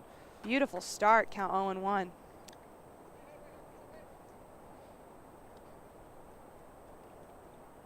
Richie looking real comfy on the mound. Yeah, very comfortable. Another guy we've seen in relief quite a bit. Starting to get the same pitchers. And really starting to, they're switching it up a little though. The 0-1 can't go, count 1-1. Oh. Close to finding the zone, but just misses.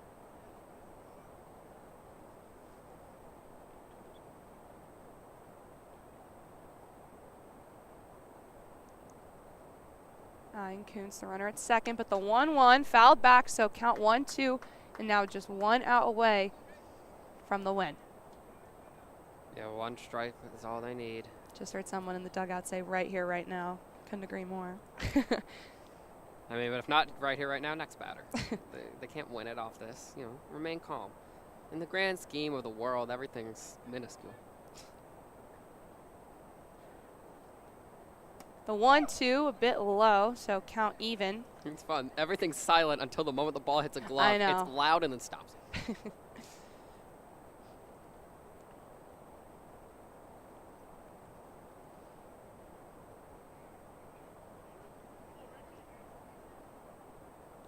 Come on.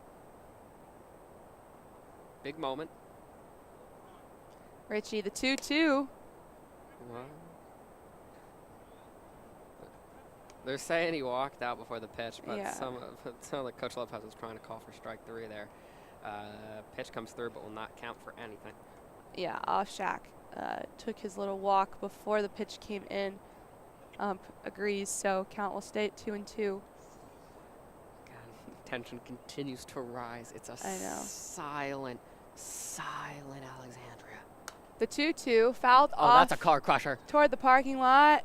No, it'll drop between. I think it went in the back of a pickup truck. Oh, maybe. At least it looked like a pickup truck. Anyways, this at-bat continues. Offshek staying alive here and keeping the Aces alive as well. Again, runner out in scoring position on second is Kuntz. But 2 outs to work with. After that walk, Richie's been in charge. He just needs this 1 strike. The 2-2 fouled off again. Oh, God. That's going towards the bands. Oh, gosh. My mom would kill me. The She'd be like, you're getting a new job. the laugh at the end of that. What happened to my car? Oh, you know. Like some guy like punched it, I guess. Richie readying the 2-2. They'll call it a ball again, so full count. Oh my God. Offshack really extending this here. This at bat will not end. Everyone's on the edge of their seat here. Our GM is quite literally has his face pressed up against the fence. He was like doubled over after waiting the in 2-2. anticipation. Here we go. I'm gonna puke. I'm so nervous. Richie, the 3-2 comes high and away. Ball 4. So Richie, second walk, sending Offshack to first. Brings up Friend, the catcher, and that's now the winning run is at the plate. Jacob Friend with a chance here to make something happen. I think you should walk up to Why Can't We Be Friends? That'd be good. That's or You've Got a Friend in Me, or anything with Friend. In The Simpsons, there's an iconic episode where he has to box like Mike Tyson, basically. And Mike Tyson comes out to like this heavy metal song, and Homer comes out to Why Can't We Be Friends, just timidly, hoping for the best. First pitch in. That one hit deep. No walk, tracing it, as is Hegwood. Hegwood makes the catch. Whoo, big hit from Friend, but Hegwood gets the catch just in time. And the Big Train, 6th straight win, 10 wins on the year. Moved to 10-1 on the season. Woo-hoo! That was the closest ending we've seen all season. Boss man coming over giving us fist bumps. Hegwood and Nowak were chasing back. I really thought Friend had taken that yard. No, I know. At first I was like, oh goodness, that was a really strong hit. But Nowak and Hegwood communicate correctly, get the catch, and take care of business. And Big Train just on a roll, continue to be so. It's been a very impressive performance from these guys so far. 6 in a row now? 6 in a row, yep. Oh my gosh, they can make it 7 Wednesday. They're going to get another day off. So this team's going to be very rested coming into that next game. Will be very rested. My teeth will probably have another round of Invisalign on them. It'll be a great game. Yeah, we will be at Gaithersburg for the first time on Thursday. So we'll be facing the Giants. Again, the Giants, the team that handed the Train their only loss of the season. But then the Train came storming back and mercy ruled them 12-0 at the Pove this past weekend. Behind a Nicholas Del Prado masterclass. Yeah, so, anything can happen in the Ripken League, but the Train look pretty unstoppable right now. And again, we'll be